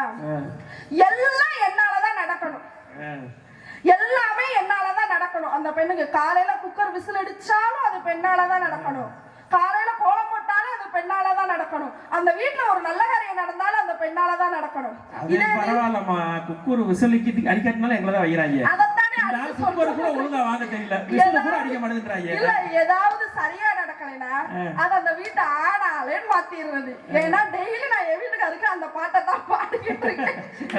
ஒரு குக்கர் வாங்க கூட தெரியல இந்த ஆளுக்கு அப்படின்னு ஆரம்பிங்க. இப்படி அடிவாங்குவதற்கென்றே அளவெடுத்து செய்த ஆண்களை பத்தி யாருதான் பேசுறது? இப்ப சமீபத்துல கூட ஒரு படம் வந்துச்சு, ஆண் பாவம் பொல்லாதது. அந்த படத்துல ஒரு விஷயம் நான் ரொம்ப அழகா சொல்லியிருப்பாங்க. பெண்கள் இண்டிபெண்டன்ஸ்ன்ற பேர்ல என்னதாங்க பண்றீங்க? சரி ரைட், ஒரு காலத்துல நீங்க சப்ரஸா இருந்தீங்க, உங்களை தூக்கி விட கைகள் தேவைப்பட்டுச்சு, இன்னைக்கு எல்லாரும் படிச்சுட்டீங்க, மேல வந்துட்டீங்க. ஆனா நான் சம்பாதிச்ச காசையும் மனைவி கிட்ட கொடுத்துட்டு டெய்லி பெட்ரோல் போடுறதுக்கு அந்த அம்மா கிட்ட 100 ரூபாய் கூட பிச்சை எடுத்து நிக்கிறானே, அந்த ஆணோட மனநிலை எவ்வளவு கஷ்டமா இருக்கும். நடுவர் அவர்களே, ஆப்பிரிக்க பழமொழி ஒண்ணு உண்டு. என்ன தெரியுமா?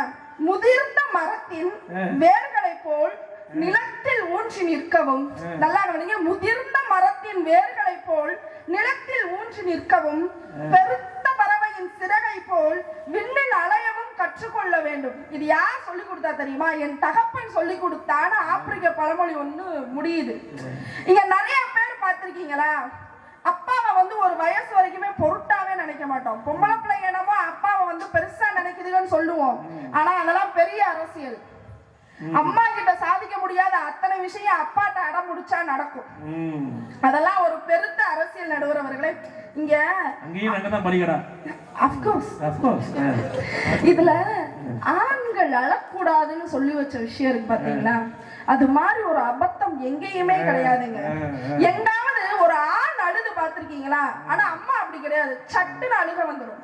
பிள்ளைங்க ஏதாவது தப்பு பண்ணா, பையன் ஏதாவது பொண்ண காதலிக்கிறேன்னு சொன்னா, ஒரு பெண் கண்ணுல இருந்து சட்டுன்னு அழுக வந்துடும். உன்னை 10 மாசம் சுமந்து பெத்தேனடா, உன்னை 10 மாசம் நான் தானே சுமத்தேனடா, உன்னை அருமபரம். என்னைக்காவது ஒரு தகப்பன் வாயிலிருந்து அந்த வார்த்தை வந்திருக்குமா? தகப்பன் வாயிலிருந்து என்னைக்குமே அந்த வார்த்தை வராதுங்க. உச்சகட்டமா ஒரு தகப்பனோட கோபம் எங்க தெரியுமா இருக்கும்? பேசாம நகண்டு போயிருவார். எத்தனை ஆண் பிள்ளைகள் தன் டீனேஜ் வயசுல அப்பாவோட பேச்சுவார்த்தையே இல்லாம போயிருக்கு தெரியுமா? ஏன்னா நமக்கெல்லாம் நினைப்பு அப்பாவுக்கு ஒண்ணுமே தெரியாதுன்றது நமக்கெல்லாம் நினைப்பு. 5 வயசுல அப்பா நம்மளுக்கு ஹீரோவா தெரியவாப்ல, 10 வயசுல அப்பா நம்மளுக்கு ஆசிரியரா தெரியவாப்ல, 12 வயசுல அப்பாவை பார்த்தா எரிச்சலா இருக்கும், 15 வயசுல அந்த ஆளை பார்த்தா வில்லனா இருக்கும், 25 வயசுல இந்த ஆளுக்கு ஏதோ தெரியுதுப்பா அப்படின்னு தோணும், 35 வயசுலதான் தன் தகப்பன் வாழ்ந்தது வாழ்க்கை அல்ல, அது நமக்கான பாடம்னு இங்க நிறைய பேருக்கு புரியுதுங்க. ஏங்க இன்னைக்கு நான் வந்து 3 டிகிரி முடிச்சிருக்கேன். உலகம் பூரா, சாரி மன்னிச்சுக்கோங்க, தமிழ்நாடு பூரா பட்டிமன்ற பேச்சாளரா போயிட்டு இருக்கேன் அப்படின்னா அந்த விதை எங்க அப்பா போட்டது. எங்க அப்பாவை நான் ஒரே பெண் பிள்ளை. பொதுவா நம்ம பக்கம்லாம் வந்து ஒரே பொம்பளை பிள்ளைனாலே ரொம்ப பத்திரமா வளர்ப்போம். எனக்கு தாய்மாமன் பசங்க எல்லாம் நிறைய இருந்தாங்க. சீக்கிரம் அந்த பிள்ளைய கட்டி கொடுத்துரும் நினைக்கும் போது எங்க அப்பா ஒரு ஆள் எங்க குடும்பத்தையே எதிர்த்து என் பிள்ளை படிக்கும், என் பிள்ளை இந்த வீட்டுக்குள்ள இருக்க கூடாது, என் பிள்ளை என்ன காட்டுல அறிவாளி அப்படின்னு சொல்லி எங்க அப்பா ஆரம்பித்த விதை இந்த வாழ்க்கை. எல்லாரும் சொல்லுவாங்க இல்லையா, திருவிழாக்கு போகையில தோல்ல தூக்கி வச்சு அந்த சாமியை காமிச்சது அப்பான்னு. ஒரு கட்டத்துக்கு மேலதான் தெரியும் நான் பார்த்தது சாமி இல்லடா, என்ன தோல்ல தூக்கி நிப்பாட்டினதான் சாமின்றது ஒரு வயசுல தாங்க தெரியும். இந்த என்னுடைய சகோதரர்கள் எல்லாம் பார்க்கல எனக்கு ரொம்ப பெருமையா இருக்குங்க. நீங்க சொன்னீங்க ஆரம்பத்துல குடும்பம்ன்ற கலாச்சாரத்தை இன்னைக்கும் தமிழகம் தான் கட்டி காத்துக்கிட்டு இருக்கு. எத்தனையோ நவீனத்துவம் நமக்குள்ள வந்துருச்சுங்க. இன்னமும் குடும்பம்ன்ற கலாச்சாரத்தை நம்ம ஆளுங்க மட்டும் தான் கட்டி காமிச்சிருக்காங்க. எப்படி தெரியுமா? ஒரு பெண்ணோட திருமண வயது என்னன்னு, ஒரு பெண்ணோட திருமண வயது 21. ஒரு ஆணோட திருமண வயது அது கொஞ்சம் டவுட் தான். ஒரு ஆணோட திருமண வயது என்ன தெரியுமா? அந்த வீட்டுல இருக்க அக்காக்கோ தங்கச்சிக்கோ கல்யாணம் ஆகுறது வந்து ஒரு 2 வயசு 3 வயசு சேர்த்துக்கோங்க. இன்னைக்கும் பையன் கஷ்டப்பட்டு இன்ஜினியரிங் முடிச்சு டிசிஎஸ்லயோ வேற எங்கேயோ வேலை பார்த்துட்டு அக்காவுக்கோ தங்கச்சிக்கோ கல்யாணம் பண்ணி முடிச்சு சொந்த வீட கட்டிட்டு தான் கல்யாணம் பண்ணுவேன் நிக்கிறான் பாத்தீங்களா? அந்த ஆண்களை பத்தி இன்னைக்கு நம்ம பேசலைன்னா அவன் விட்டு கொடுக்காத வாழ்க்கையவா இவங்க எல்லாம் வாழ்ந்துட போறாங்கன்னு எனக்கு ஒன்னும் புரியல நடுவர்களே. இந்த இடத்துல நிறைய அப்பாக்கள் எல்லாருமே வந்து ஹோட்டலுக்கு கூட்டு போய் இல்ல பிள்ளைங்களுக்கு வந்து 2 இட்லி தான் வாங்கி தருவாங்க. இந்த இன்னைக்கு இருக்க பிள்ளைங்க அப்படி இல்லை. அவங்களே போன் எடுத்து ஸ்விக்கிலையும் சொமேட்டோவிலையும் ஆர்டர் பண்ணி நமக்கு சேர்த்து ஆர்டர் பண்ணி வாங்கி தராங்க. ஒரு காலத்துல ஹோட்டலுக்கு போனோம்னா 2 இட்லி தான் அப்பா வாங்கி கொடுப்பாரு. அதுக்கான சூட்சமம் வந்து நம்மளுக்கு அப்ப புரியல. நமக்குலாம் வந்துச்சு இந்த அப்பா என்ன எப்ப பாரு ஹோட்டலுக்கு வந்து 2 இட்லி, இந்த 2 இட்லியை தான் எங்க அம்மா கிட்டே சாப்பிட்டுருப்பேனே அப்படின்ற மாதிரி தோணும். எங்க அப்பா என்ன பண்ணுவாரு தெரியுமா? ஹோட்டலுக்கு கூட்டு போனா எனக்கு என்ன வேணும்னு ஃபர்ஸ்ட் கேட்பாரு, மெனு கார்டை பார்ப்பாரு, பில் எல்லாம் கரெக்டா இருக்கா, எவ்வளவு பணம் இருக்குன்னு பாப்பாரு. என்ன சாப்பிட வச்சு எங்க அப்பா என்னைக்குமே டீ மட்டும் தான் குடிச்சிருக்காரு. இது வரைக்கும் சொல்றேன், என்ன சாப்பிட வச்சுட்டு எங்க அப்பா டீ மட்டும் தாங்க குடிப்பாரு. ஏதோ இன்னைக்கு பண்டிகை நாட்கள்ல பிள்ளைங்க எல்லாம் ரகரகமா ட்ரெஸ் எடுத்தாங்க. முன்னெல்லாம் வந்து தீபாவளிக்கு மட்டும்தான் ட்ரெஸ் கிடைக்கும், அதை தாண்டி போனா பிறந்த நாளைக்கு ட்ரெஸ் கிடைக்கும். தீபாவளி என்னைக்கு ஒரு தகப்பனோட ட்ரெஸ் என்னவா தெரியுமா இருக்கும்? ஒரு பனியனும் ஒரு தைரியம். லுங்கியும் மட்டும்தான். ஆமா. இன்ன வரைக்கும் எங்க அப்பாவோட தீபாவளி ட்ரெஸ் ஒரு பனியனும் லுங்கியும் மட்டும்தான். நடுவர் அவர்களே, நடுவர் அவர்களே, நான் இப்படியாக சொல்லி என்னுடைய உரையை முடிக்கிறேன். அப்பா அப்படின்ற விஷயம் ஒரு ஆலமரத்தின் ஆணிவேர். விழுதுகளாக தொங்கிக் கொண்டிருக்கும் நம்மை என்றென்றும் தாங்கி பிடிக்கும் அந்த ஆணிவேர். அவருடைய பாடம், அவருடைய விட்டு கொடுக்கும் தன்மை, அவருடைய எளிமை, அது எல்லாமே இந்த ஆண்களுக்குள் அடக்கம். என்னுடைய சகோதரன் ரூபத்தில் என்னுடைய தந்தையை காண்கிறேன். எனக்கு திருமணமான பிறகு என் கணவனின் ரூபத்திலும் தந்தையை காண்கிறேன். பெண்கள் எல்லாரும் நாங்கள் அம்மாவாக இருக்கிறோம், சகோதரியாக இருக்கிறோம், பிள்ளையாக இருக்கிறோம்னு நிறைய சொல்றீங்க. ஒரு ஆணும் மகனாக இருக்கிறான், சகோதரனாக இருக்கிறான், தந்தையாக இருக்கிறான், கணவனாக இருக்கிறான். அவனுடைய பாடுகளும் அவனுடைய வழிகளும் என்றைக்கும் பேசப்படாமல் மறைக்கப்பட்டு கொண்டிருப்பதுதான் அரசியலின் ஆகச் சிறந்த ஒரு, எப்படி சொல்றது, அவலம். பெண் அரசியலின் அவலம்னே நான் சொல்லலாம். இன்றைய நன்றி சொல்லும் திருநாளில் எங்களுக்காக உழைத்த அந்த ஆண்களுக்கும் சேர்த்து நாங்கள் நன்றிகளை சமர்ப்பித்து விடைபெறுகிறேன். நன்றி, வணக்கம். ரொம்ப ஆழமான பேச்சு. அக்காட்ட ஆரம்பிச்சு ஆப்பிரிக்கா வரைக்கும் போயிட்டாங்க. ரொம்ப சிறப்பு. சொந்த வாழ்க்கையில இருந்து உதாரணம் சொன்னாங்க. போற போக்குல ஆண்கள் என்ன செஞ்சாங்க, நம்ம விளையாட்டுக்கு பேசினாலும் இங்க எல்லா வீட்லயும் ஏதோ ஒரு ஆண் சொல்ல முடியாத வலியாலும் சொல்ல முடியாத மௌனத்தையும் சுமந்துக்கிட்டு தான் இருக்கான். ரொம்ப அழகா சொன்னாங்க. ஒரு அம்மா அழுகையிலையோ கோபத்திலையோ தன்னுடைய ஆற்றாமையை வெளிப்படுத்திட முடியும். ஆனா ஒரு ஆண், இந்த சமூகம் அவனை அழக்கூடாதுன்னு சொல்லி தன் ஆற்றாமை கூட வெளிப்படுத்த முடியாம மன அழுத்தத்துக்குள்ளாகிறான். அவனை என்னைக்குதான் இந்த சமூகம் புரிஞ்சுக்கிற போதுன்னு விட்டு கொடுக்கும் ஆண்கள் பக்கம் ரொம்ப தர்க்க ரீதியா விஷயத்தை எடுத்து வச்சுட்டு வந்தாங்க. இப்ப உங்களுக்கு பதில் சொல்லணும். கட்டி காக்கும் பெண்கள் தான் குடும்பத்தை கோபுரமாக நிறுத்தினார் என்று எஸ்விஎன் கல்லூரியின் பேராசிரியர் முனைவர் வித்யா அவர்களை அழைக்கிறோம். நடுவர் உள்ளிட்ட சபைக்கும் அருணாச்சலேஸ்வரர் நகர் மக்கள் அனைவருக்கும் என்னுடைய வணக்கங்களை தெரிவித்துக் கொள்கிறேன். தமிழர் திருநாளாம் தை திருநாள் நல்வாழ்த்துக்களையும் தெரிவித்துக் கொள்கிறேன். இப்ப நம்ம பேச இருக்கிற தலைப்புக்கு நேரவே போயிடலாம். குடும்பங்களை கோபுரங்களாய் மாற்றுபவர்கள், கட்டி காக்கும் பெண்களே. ஐயா, நிகழ்ச்சி நடத்துனீங்க, இங்க உட்கார்ந்து இருக்கிறதெல்லாம் யாரு பாருங்க. பாருங்க, முன்னாடி ஒரு 4 பேரு, பின்னாடி ஒரு 2 பேரு, 50 பேர் தான் இருக்காங்க. நிகழ்ச்சியை கட்டி காப்பாத்துறதே எங்க பெண்கள் தானையா. நீங்க பாருங்களேன், பொறுமையா உட்கார்ந்து எல்லாத்தையும் கேட்டு அமைதியா இருக்கிறதே பெண்கள் தான். காலையில கோலம் போடுறது கடைசி டான்ஸ் ஆடுற பாப்பா வரைக்கும் பெண்கள் தான். காலையில 5 மணிக்கு நீங்க எந்திரிச்சு பாத்தீங்களா? இல்ல, நடுவரா வந்தவங்க மட்டும் வந்திருப்பாங்கன்னு நினைக்கிறேன். காலையில வாசல் தெளிச்சு கோலம் போட்டதுல இருந்து ஆரம்பிச்சு வெளியூர்ல இருந்து சொந்தக்காரங்க வந்திருந்தாலும் மந்தக்காரங்க வந்திருந்தாலும் அவ்வளவு பேருக்கும் நீங்க சொன்ன மாதிரி முடிஞ்சோ முடியாமையோ கிண்டி கொடுத்தமா இல்லையா? நீங்க என்னைக்கு மதிக்க மாட்டீங்கல்ல. ஏங்க, மதுரைன்னா யாருங்க ஃபேமஸ்? இல்லங்க, மீனாட்சி. அதத்தான் சொல்றேன், மதுரைனாலே மீனாட்சி. நடுவரைக்கே மறந்து போயிடுச்சு நம்ம எங்க இருக்கோம் தெரியுதா? மதுரைனாலே மீனாட்சி பட்டணம். மீனாட்சி ஆளுமைக்கேதாங்க நாம எல்லாம் இருக்கோம். அதனாலதான் சந்தோஷமா இருக்கோம். அதை மறந்து போயிடுறீங்க. ஞாபகம் வச்சுக்கோங்க, எப்ப பாரு திட்டிக்கிட்டே இருக்கிறது. உண்மையிலேயே நம்ம என்னமோ கஷ்டப்பட்டு இங்க கொண்டு வந்து பேசுறது மாதிரி. இப்ப நான் சொல்ற தலைப்பு கேட்டு நீங்க சந்தோஷப்படுவீங்க. பாருங்களேன், யாராவது தாய் இல்லாம வர முடியுமாங்க? புல்லு புழு பூச்சியில இருந்து எல்லாமே தாய் இல்லாம இல்ல. தாய் இல்லாமல் நான் இல்லை, தானே எவரும் பிறந்ததில்லை. எனக்கு ஒரு தாய் இருக்கின்றார், என்றும் என்னை காக்கின்றார். இங்க மட்டும் ஒரு 4 பேர் ஒத்துக்குவாங்கன்னு நினைக்கிறேன். பாதி பேருக்கு ஞாபகம் இல்லை போல. பாவம், பழைய பாட்டை பாடிட்டேன்னா அதனால இருக்கு. ஆனா தாய்ங்கிறவ அவ இல்லாம இந்த உலகத்துல புல்லு பூண்டு பூச்சி எதுவும் கிடையாதுங்க. ஆனா இன்னைக்கு தாயை மதிக்கிறோமா? நீங்க இட்லியை பத்தி எல்லாம் கதை சொன்னீங்க.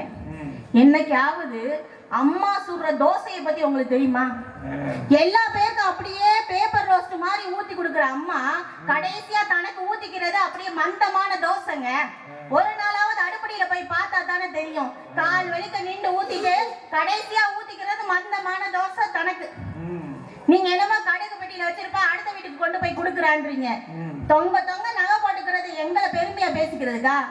என் புருஷன் என்ன நல்லா வச்சிருக்கான், என் புருஷன் என்ன நல்லா பாத்துக்கிறான், நீங்க பாத்துக்கங்க அப்படின்னு காட்டுறதுக்காக தான் நாங்க அதையெல்லாம் போட்டுக்கிட்டு போறோம். இதுக்கு இப்படி ஒரு அர்த்தமா?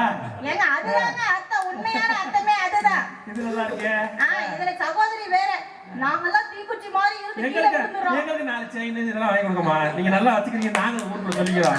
நான் என்ன சொல்றேன், நீங்க அதெல்லாம் கழட்டி கொடுத்து பல அரசியல் இருக்குல்ல, நீங்க அந்த மெட்டிய கழட்டி எங்களுக்கு போட்டது, நீண்ட ஜடை வச்சு போருக்கு போகும்போது கூட பூ வச்சுட்டு போன ஆளுங்க, ஆம்பளை ஆளுங்க, நீங்க நம்ப மாட்டீங்க. போருக்கு போகும்போது கூட தும்பை சண்டைன்னும் போது கூட தலையில மறக்காம பூ வச்சுட்டு போவாங்க ஆண்கள். இன்னைக்கு நெடுஞ்சடையா இருக்கிற சிவனை பாருங்க, நெடுஞ்சடையான்னு சொல்றோம்ல, அவ்வளவு பெரிய நீளமான முடி வச்சிருந்தது ஆம்பளை ஆளுதான். நிறைய நிறைய தொங்க தொங்க நகை போட்டிருந்தது அவங்கதான். கஷ்டமா இருக்கு நம்மகிட்ட கொடுத்துட்டு அப்படி மாத்தி போயிருச்சு. என்னையா அப்படி எல்லாம் பண்றீங்க? சரி, தாயின்னு சொல்லிட்டோம்னா இருக்கும்போது ஏதாவது செய்யறோமா? யோசிச்சு பாருங்க. இருக்கும்போது அவளோட உணர்ச்சிகளை பத்தியோ அவளை பத்தியோ கண்டுக்கிறாம இருந்துட்டு அதுக்கப்புறமா ஒரு நாள் அவளோட இடத்தையே நிரப்ப முடியாம போயிருது இல்ல. வாட்ஸ்அப்ல ஸ்டேட்டஸ் வைக்கிற, வாட்ஸ்அப்ப பார்க்கவே தெரியாது அம்மாவுக்கு. பேஸ்புக்ல ஸ்டோரி வைக்கிற, அம்மாவுக்கு அது சுத்தமாவே தெரியாது. ஆனா இருக்கும்போது உணராம அம்மா சேல காயும் போது இறந்ததுக்கு அப்புறம் உனக்கு அந்த உணர்ச்சி வருது. வேஸ்ட் தானே? ஒரு பாட்டு இருக்கு, ஏகாதசி கவிஞர் ஏகாதசி எழுதின பாடல். ஆத்தாவோ சேல அந்த ஆகாசத்தை போல, தொட்டில் கட்டி தூங்க தூளி கட்டி ஆட, ஆத்துல மீன் பிடிக்க அப்பனுக்கு தலை துவட்ட, பார்த்தாலே சேத்தனுக்கு தோணும், செத்தாலும் என்ன பொத்த வேணும், நான் செத்தாலும் என்ன பொத்த வேணும். அக்கா கட்டி பழகுனதும் ஆடு கட்டி மேய்ச்சதுவும் ஒஞ்சேலதானே, வண்ண பூஞ்சோலதானே. இதுல சொன்னீங்கன்னா அப்படியே பேசிக்கிட்டே வர்றவரு எங்க அம்மா இட்டு போட்டு சேலையில அவளோட சோக கதை தெரியும் பார். காமிக்கிற மாதிரி நாங்க இருக்கோம் நினைக்கிறீங்க? நீங்க என்னமோ சீரியலை பார்த்து பார்த்து எல்லாத்தையுமே முடிச்சு போறோம். எங்க கிட்ட பேசுறதே இல்ல. ஒரு அம்மா சொல்லுச்சு, என் புருஷன் தான் வேர்ல்ட்லயே பெஸ்ட் ஹஸ்பண்ட். எப்படி? என்கிட்ட எதையுமே பேச மாட்டார். பேசுனா எனக்கு தலைவலி வந்துருன்ற ஒரே காரணத்துக்காக வெளியில என்ன நடந்தாலும் என்கிட்ட பேசவே மாட்டார். ஒருவேளை எனக்கு உடம்புல ஏதாவது பிரச்சனை வந்துருமேன்னு எல்லா வேலையும் என் கையாலேயே செய்ய சொல்லுவார். அதே மாதிரி எங்க போனாலும் ஏதாவது பிரச்சனை வந்துருமேங்கிறதுக்காக வீட்டுக்குள்ளேயே வச்சிருப்பாரு. அளவு குறைய கூடாதுல, வெளியில போனா டர்ன் ஆயிடும். அதனால வெளியிலேயே கூட்டிட்டு போக மாட்டார். என்னைக்காவது ஒரு மனசு கஷ்டத்தை கொடுத்துட கூடாதுங்கிறதுக்காக வெளியில ஆபீஸ்ல இருந்து வந்தாலும் ஏதாவது ஒரு இடத்துல எடுத்துக்கிட்டு செல்போனையும் கம்ப்யூட்டரையும் எடுத்துக்கிட்டு ஒரு ரூம்குள்ள போய் உட்கார்ந்துக்கிடுவார். அந்த மாதிரி அருமையான வேர்ல்டு பெஸ்ட் ஹஸ்பண்ட். அப்படித்தான் நிறைய பேர் வீட்டுல இருக்க பெண்களை பாக்குறதே இல்ல. பொண்டாட்டி கூட பேசுறதே இல்ல. பொண்டாட்டி மூஞ்சி எப்படி இருந்துச்சுன்னு தெரியாது. பிரச்சனை என்னன்னா உங்களுக்கு சொன்னதெல்லாம் மறந்து போயிருது, எங்களுக்கு எல்லாம் ஞாபகம் இருக்கு. அதான் பிரச்சனை. எல்லாத்தையும் சொல்லி போறீங்க அப்படி இருக்கு இப்படி இருக்குன்னு. நாங்க எல்லாத்தையும் ஞாபகம் வச்சிருக்கோம். கல்யாணம் அந்த நொடியில இருந்து எங்களுக்கு ஒரு மறதி நோய் வந்துருக்கு. நல்லா வருது. இப்ப நாங்க எங்கேயாவது இந்த பட்டிமன்றம் முடிஞ்சு நடுவர் போகும்போது ஏதாவது மனித லிஸ்ட் அள்ளி கொடுத்துட்டு இருப்பாங்க. அந்த லிஸ்ட் ஞாபகம் இருக்கா நடுவர்? இதை மறந்துடாம வாங்கிட்டு வந்துருங்க, நாளைக்கு கடை இருக்காதுன்னு ஏதாவது சொல்லியிருப்பாங்க. இதுக்காகவே பல பேர் போனே எடுக்கிறது கிடையாது. ஏதாவது மளிகை லிஸ்ட் சொல்லுவாங்க, அதை நம்ம எடுத்துட்டு போக கூடாது. நீங்க கல்யாண தேதியில இருந்து எல்லாத்தையும் மறந்து தொலைச்சிடுறீங்க. இங்கெல்லாம் தாய் மாமன் சீரு முக்கியமான ஊரு. தாய் மாமன் மட்டும் போய் நின்னா சபை நிறையுமாங்க? நிறையாது. தாய் மாமன் கொண்டாட்டியா நான் போய் நின்று சபையை நிறைச்சு காட்டணும்ல. இங்க தாய் தவிட்டு குத்துனா பிள்ளை இஞ்சி பணியாரம் கேக்குமா? அப்படிதான் நடக்குது நிலைமை. தாய் தவிட்டுக்கு குத்துனா பிள்ளை இஞ்சி பணியாரம் கேக்குமா? ஏன்? தாயே அங்க கூலி வேலை செஞ்சு பிள்ளைகளை எப்படியாவது காப்பாத்தணும்னு நினைப்பான். பாருங்க, பல குடும்பம் அப்படித்தான் இருக்கு. 10 பாத்திரம் தேய்ச்சினாலும் என் பிள்ளைய காப்பாத்துவேன்னு ஏகப்பட்ட பேர் இருக்காங்க. ஆனா ஆண்கள் அப்படி தனித்து நின்று எதையும் செய்ய முடியாம கொஞ்சம் வாசல்லையோ இல்ல வேற எங்கேயோ தான் விடுறது மாதிரி நிலைமை இருக்கு. ஒரு அக்கா இருந்தா அந்த குடும்பத்தை தாய்க்கு நிகரா நடத்துறாளே, அது எப்படி நீங்க மறந்து போறீங்க? எப்படிப்பட்ட குடும்ப உறவுகளை நம்ம கையில வச்சுக்கிட்டு நம்ம இப்படி எல்லாம் பேசலாமா?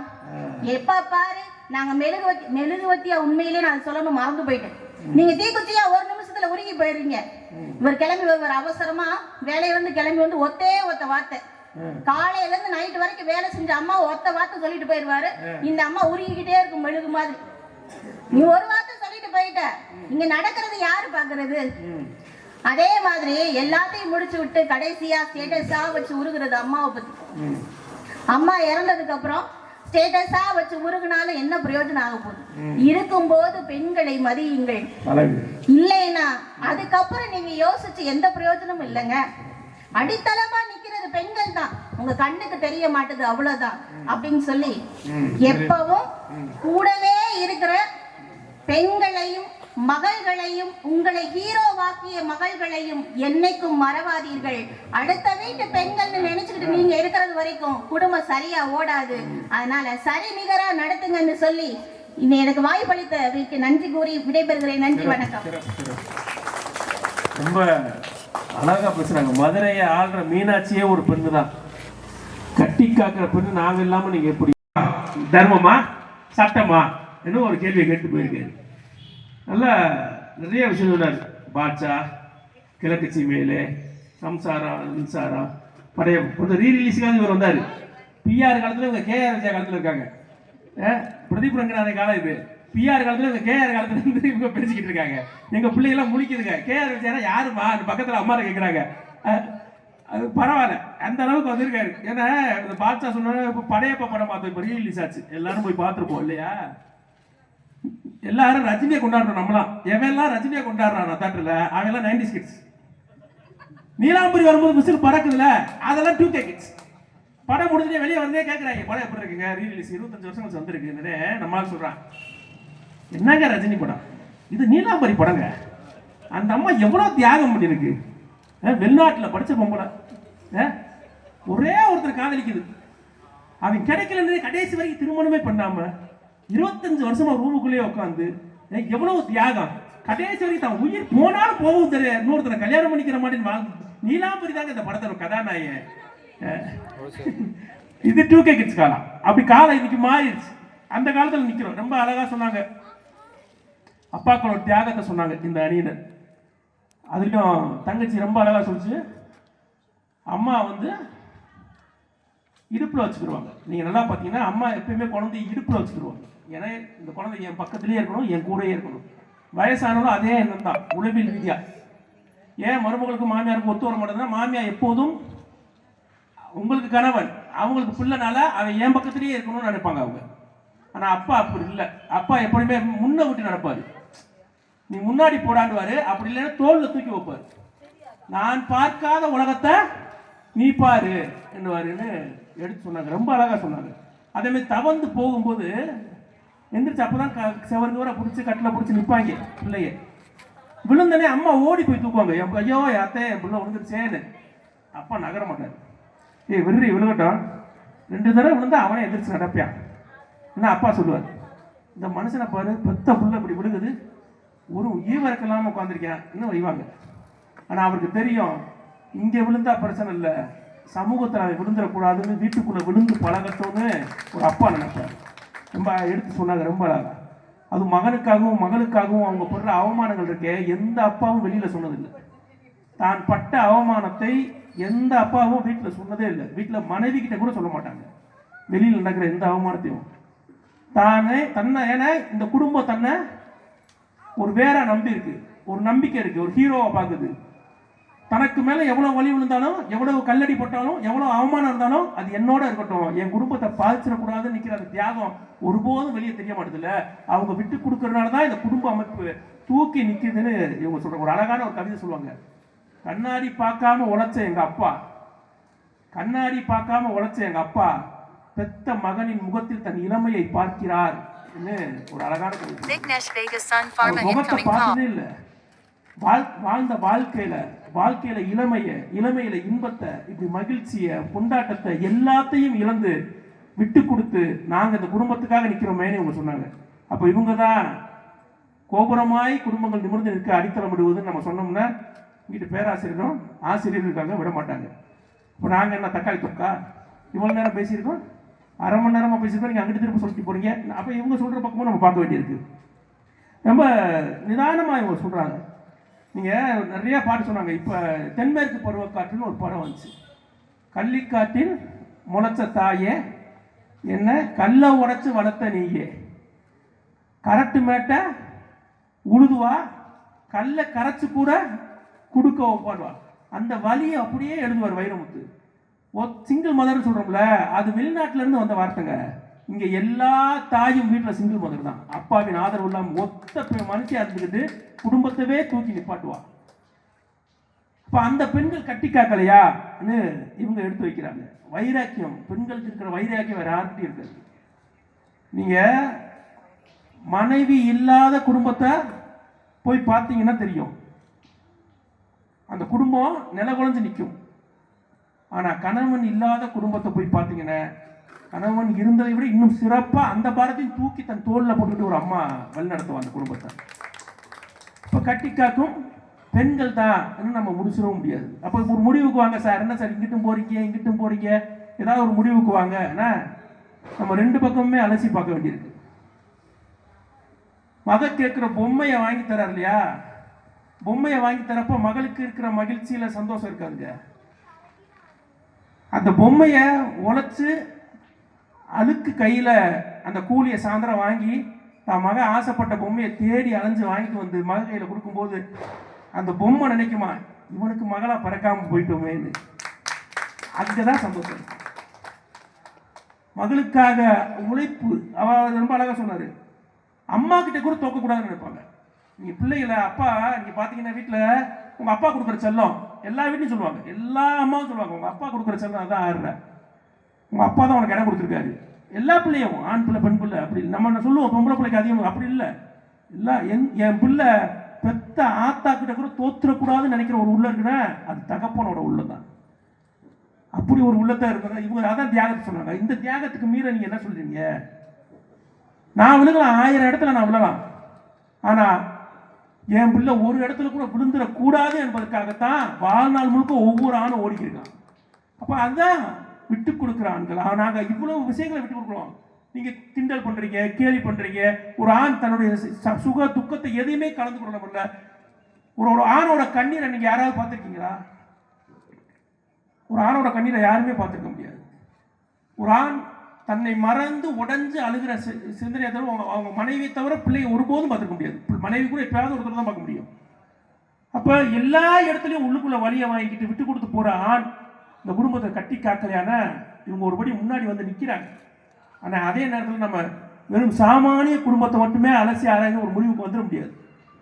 ஒரு சரித்திர குடும்பத்தையும் எடுப்போம். கார்ல் மார்க்ஸ் ஜென்னி குடும்பம் நமக்கு தெரியும், ஜென்னியோட வாழ்க்கை நமக்கு தெரியும். பெத்த பிள்ளைக்கு பால் கொடுக்க முடியாது, மார்ல இருந்து ரத்தம் வரும். ஆனா ஜென்னி அப்பவும் கார்ல் மார்க்ஸ் தான் விரும்புவா. இன்னொரு திருமணம் முன்னாலும் நான் கார்ல் மார்க்ஸ் தான். 2வது 3வது குழந்தை இறந்து சவப்பட்டி வாங்க காசு இருக்காது. இத்தனைக்கு ஜென்னி பணக்கார குடும்பத்தில் பிறந்த பிள்ளை. வெளிநாடு அவனுங்க. இங்க ஒருத்தர் இருந்தா செல்லம்மா, அவர் பாரதி இலக்கிய பருவடைய நிறுவன ஐயா முருகனையா செல்லம்மாவை பத்தி தான் உணர்ச்சி வசப்பட்டுவார். இங்க ஒருத்தர் இருந்தா செல்லம்மா. நீங்க பாரதியா ஈஸியா வாழ்ந்துடலாங்க, செல்லம்மா வாழ்வது கஷ்டம். பாரதி ஒரு கிறுக்கன், ஞான கிறுக்கன், விட்டுருங்க. கிறுக்கனுக்கு பொண்டாட்டியா இருக்கிறது ரொம்ப கஷ்டம். எப்ப எது செய்வான்னு தெரியாது. அதுலயும் பாரதி போல ஞான கிறுக்கனுக்கு மனைவியா இருப்பது மிக மிக கஷ்டம். திருவனந்தபுரம் ஜூல போய் சிங்கத்தை பார்க்கிறாரு. டக்குன்னு உள்ள கையை விட்டு, வனராஜா கவிராஜா வந்திருக்கிறேன், கை கொடு என்றா பாரதி. அந்த அம்மா கும்பிடுது. சிங்கத்துக்கு எப்படியாவது புத்தி கொடுத்துரு ஆண்டவா. அப்ப இந்த ஆளு புத்தி கொடுத்து கேட்கல, சிங்கத்துக்கு எப்படியாவது புத்தி கொடுத்துரு ஆண்டவா. இந்த ஆள் சொல்ல அவ்வளவு. இப்ப ரொம்ப அழகா சொன்னாங்க.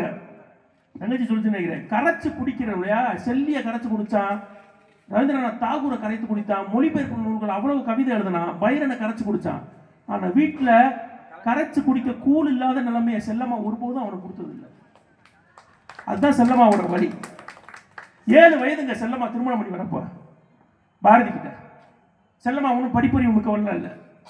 அப்ப 11 வயது பாரதிக்கு. ஆனா அப்பயே பாரதி பட்டம் பெற்றுட்டான். அரசவையில் இருக்கான், எட்டயபுரத்து அரசவையில் இருக்கான். ராஜா குடும்பத்துல உதவி பெற்று பணம் பெற்று ஒரு லௌகிகமான வாழ்க்கை வாழும் போதும் பாரதி உள்ள இருந்தா.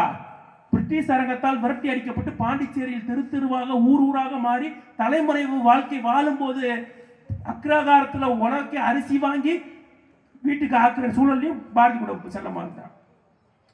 பிஜு தீவுல தமிழர்கள் வறுமையோட வாழுவதை கண்டு அழுது கவிதை எழுதுவான் பாரதி. பக்கத்தில் 2 புள்ள பசிக்கு அழுகுமே, அதை பத்தி பாரதி நினைக்கவே மாட்டான். செல்லம்மா அழுவா. 1951 திருச்சி வானொலி நிலையத்தில் செல்லம்மா கொடுத்த பேட்டி இருக்கு. நீங்க முடிஞ்ச அந்த இணையத்தில் இருக்கு, கேட்டு பாருங்க. தன் கணவனை பத்தி செல்லம்மா கொடுக்குறா. அவ்வளவு உணர்ச்சி பிரபலம். ஒரு இடத்துல செல்லம்மா சொல்றா, என் ஆத்துக்காரருக்கு பிடிச்சதெல்லாம் நான் செஞ்சு கொடுப்பேன், என்ன செஞ்சு கொடுத்தாலும் அவருடைய நண்பர்களை நான் காக்கை குருவிகளுக்கு பாதியை கொடுத்துருவார் அவரு. எனக்கு அது கூட வருத்தம் இல்லைங்க. வீட்டில் அரிசி இருக்காது. நீங்க இன்னைக்கும் பெண்கள் வந்து உப்பு வாங்க மாட்டாங்க, பக்கத்து வீட்டில் போய் கடையாக வாங்க மாட்டாங்க. உப்பு வாங்குறது அரிசி வாங்குறதுலாம் தரித்திரம் நினைப்பாங்க சாதாரண வீட்டு பெண்களே. அப்போ அக்ரகாரத்தில் இருக்க பெண்கள் எப்படி நினைப்பாங்கன்னு யோசிங்க. அக்ரகாரத்தில் சடங்கு சம்பிரதாயம் கூடுதலாக இருக்கும். அக்ரகாரத்தில் போய் ஒரு பெண் வீட்டில் 2 பொம்பளை பிள்ளைங்க பட்னியோட இருக்கே, ஒரு கை அரிசி கொடுங்கன்னு வாங்கிட்டு வந்து உலையில போட்டு பிள்ளைகளின் பங்கும் தன்னுடைய பங்கையும் எடுத்து ஆட்டுக்காரருக்கு கொடுப்போம், அவன் தான் இந்த வீட்டில் மனுஷன், அவன் நிறைய உழைக்கிறான்னு அவனுக்கு கொடுப்போன்னு கொடுத்தா, அதை எடுத்து காக்கை குருவிகள் எங்கள் சாதி எங்கள் கடலும் மனமும் எங்கள் கூட்டம் வீசி எறியாலையா, அதை என்னால் பொறுத்துக்கவே முடியாதுன்னு செல்லம்மா 1951 திருச்சி வானொலத்தில் பதிவு பண்ணியிருக்காங்க. எவ்வளவு பெரிய வழி பாருங்க. பாரதிதாசன் தெரியும் உங்க எல்லாருக்கும், புரட்சி பாவலர், சுயமரியாதை கவிஞன். ஆள் பார்த்துப்பீங்க, ஒரு 6 அடி இருப்பார் ஆளு.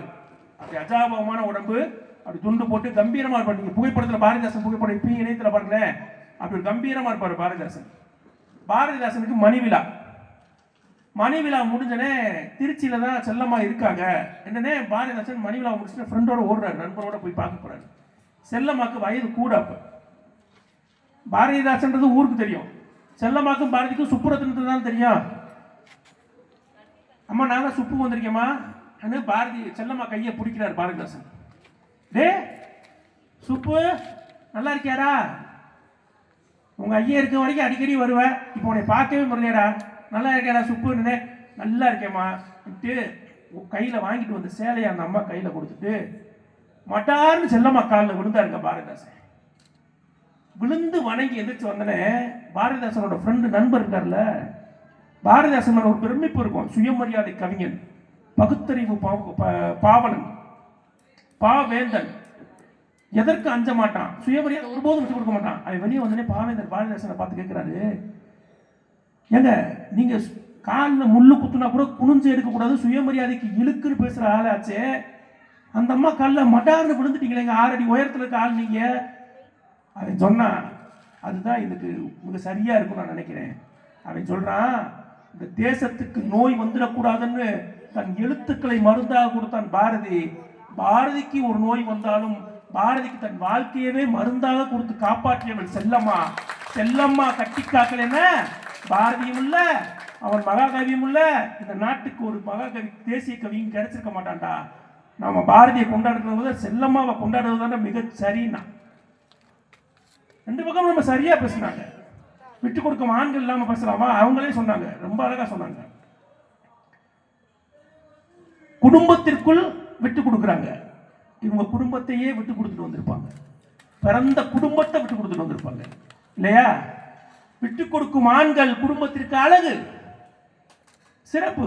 விட்டு கொடுக்கும் ஆண்களால் தான் குடும்பம் அழகுபடுகிறது, கட்டி காக்கும் பெண்களால் தான் குடும்பம் அர்த்தப்படுகிறது.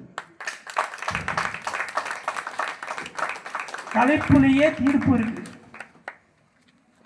குடும்பங்கள் கோபுரங்களாய் நிமிர்ந்து நிற்க அடித்தளமிடுவது.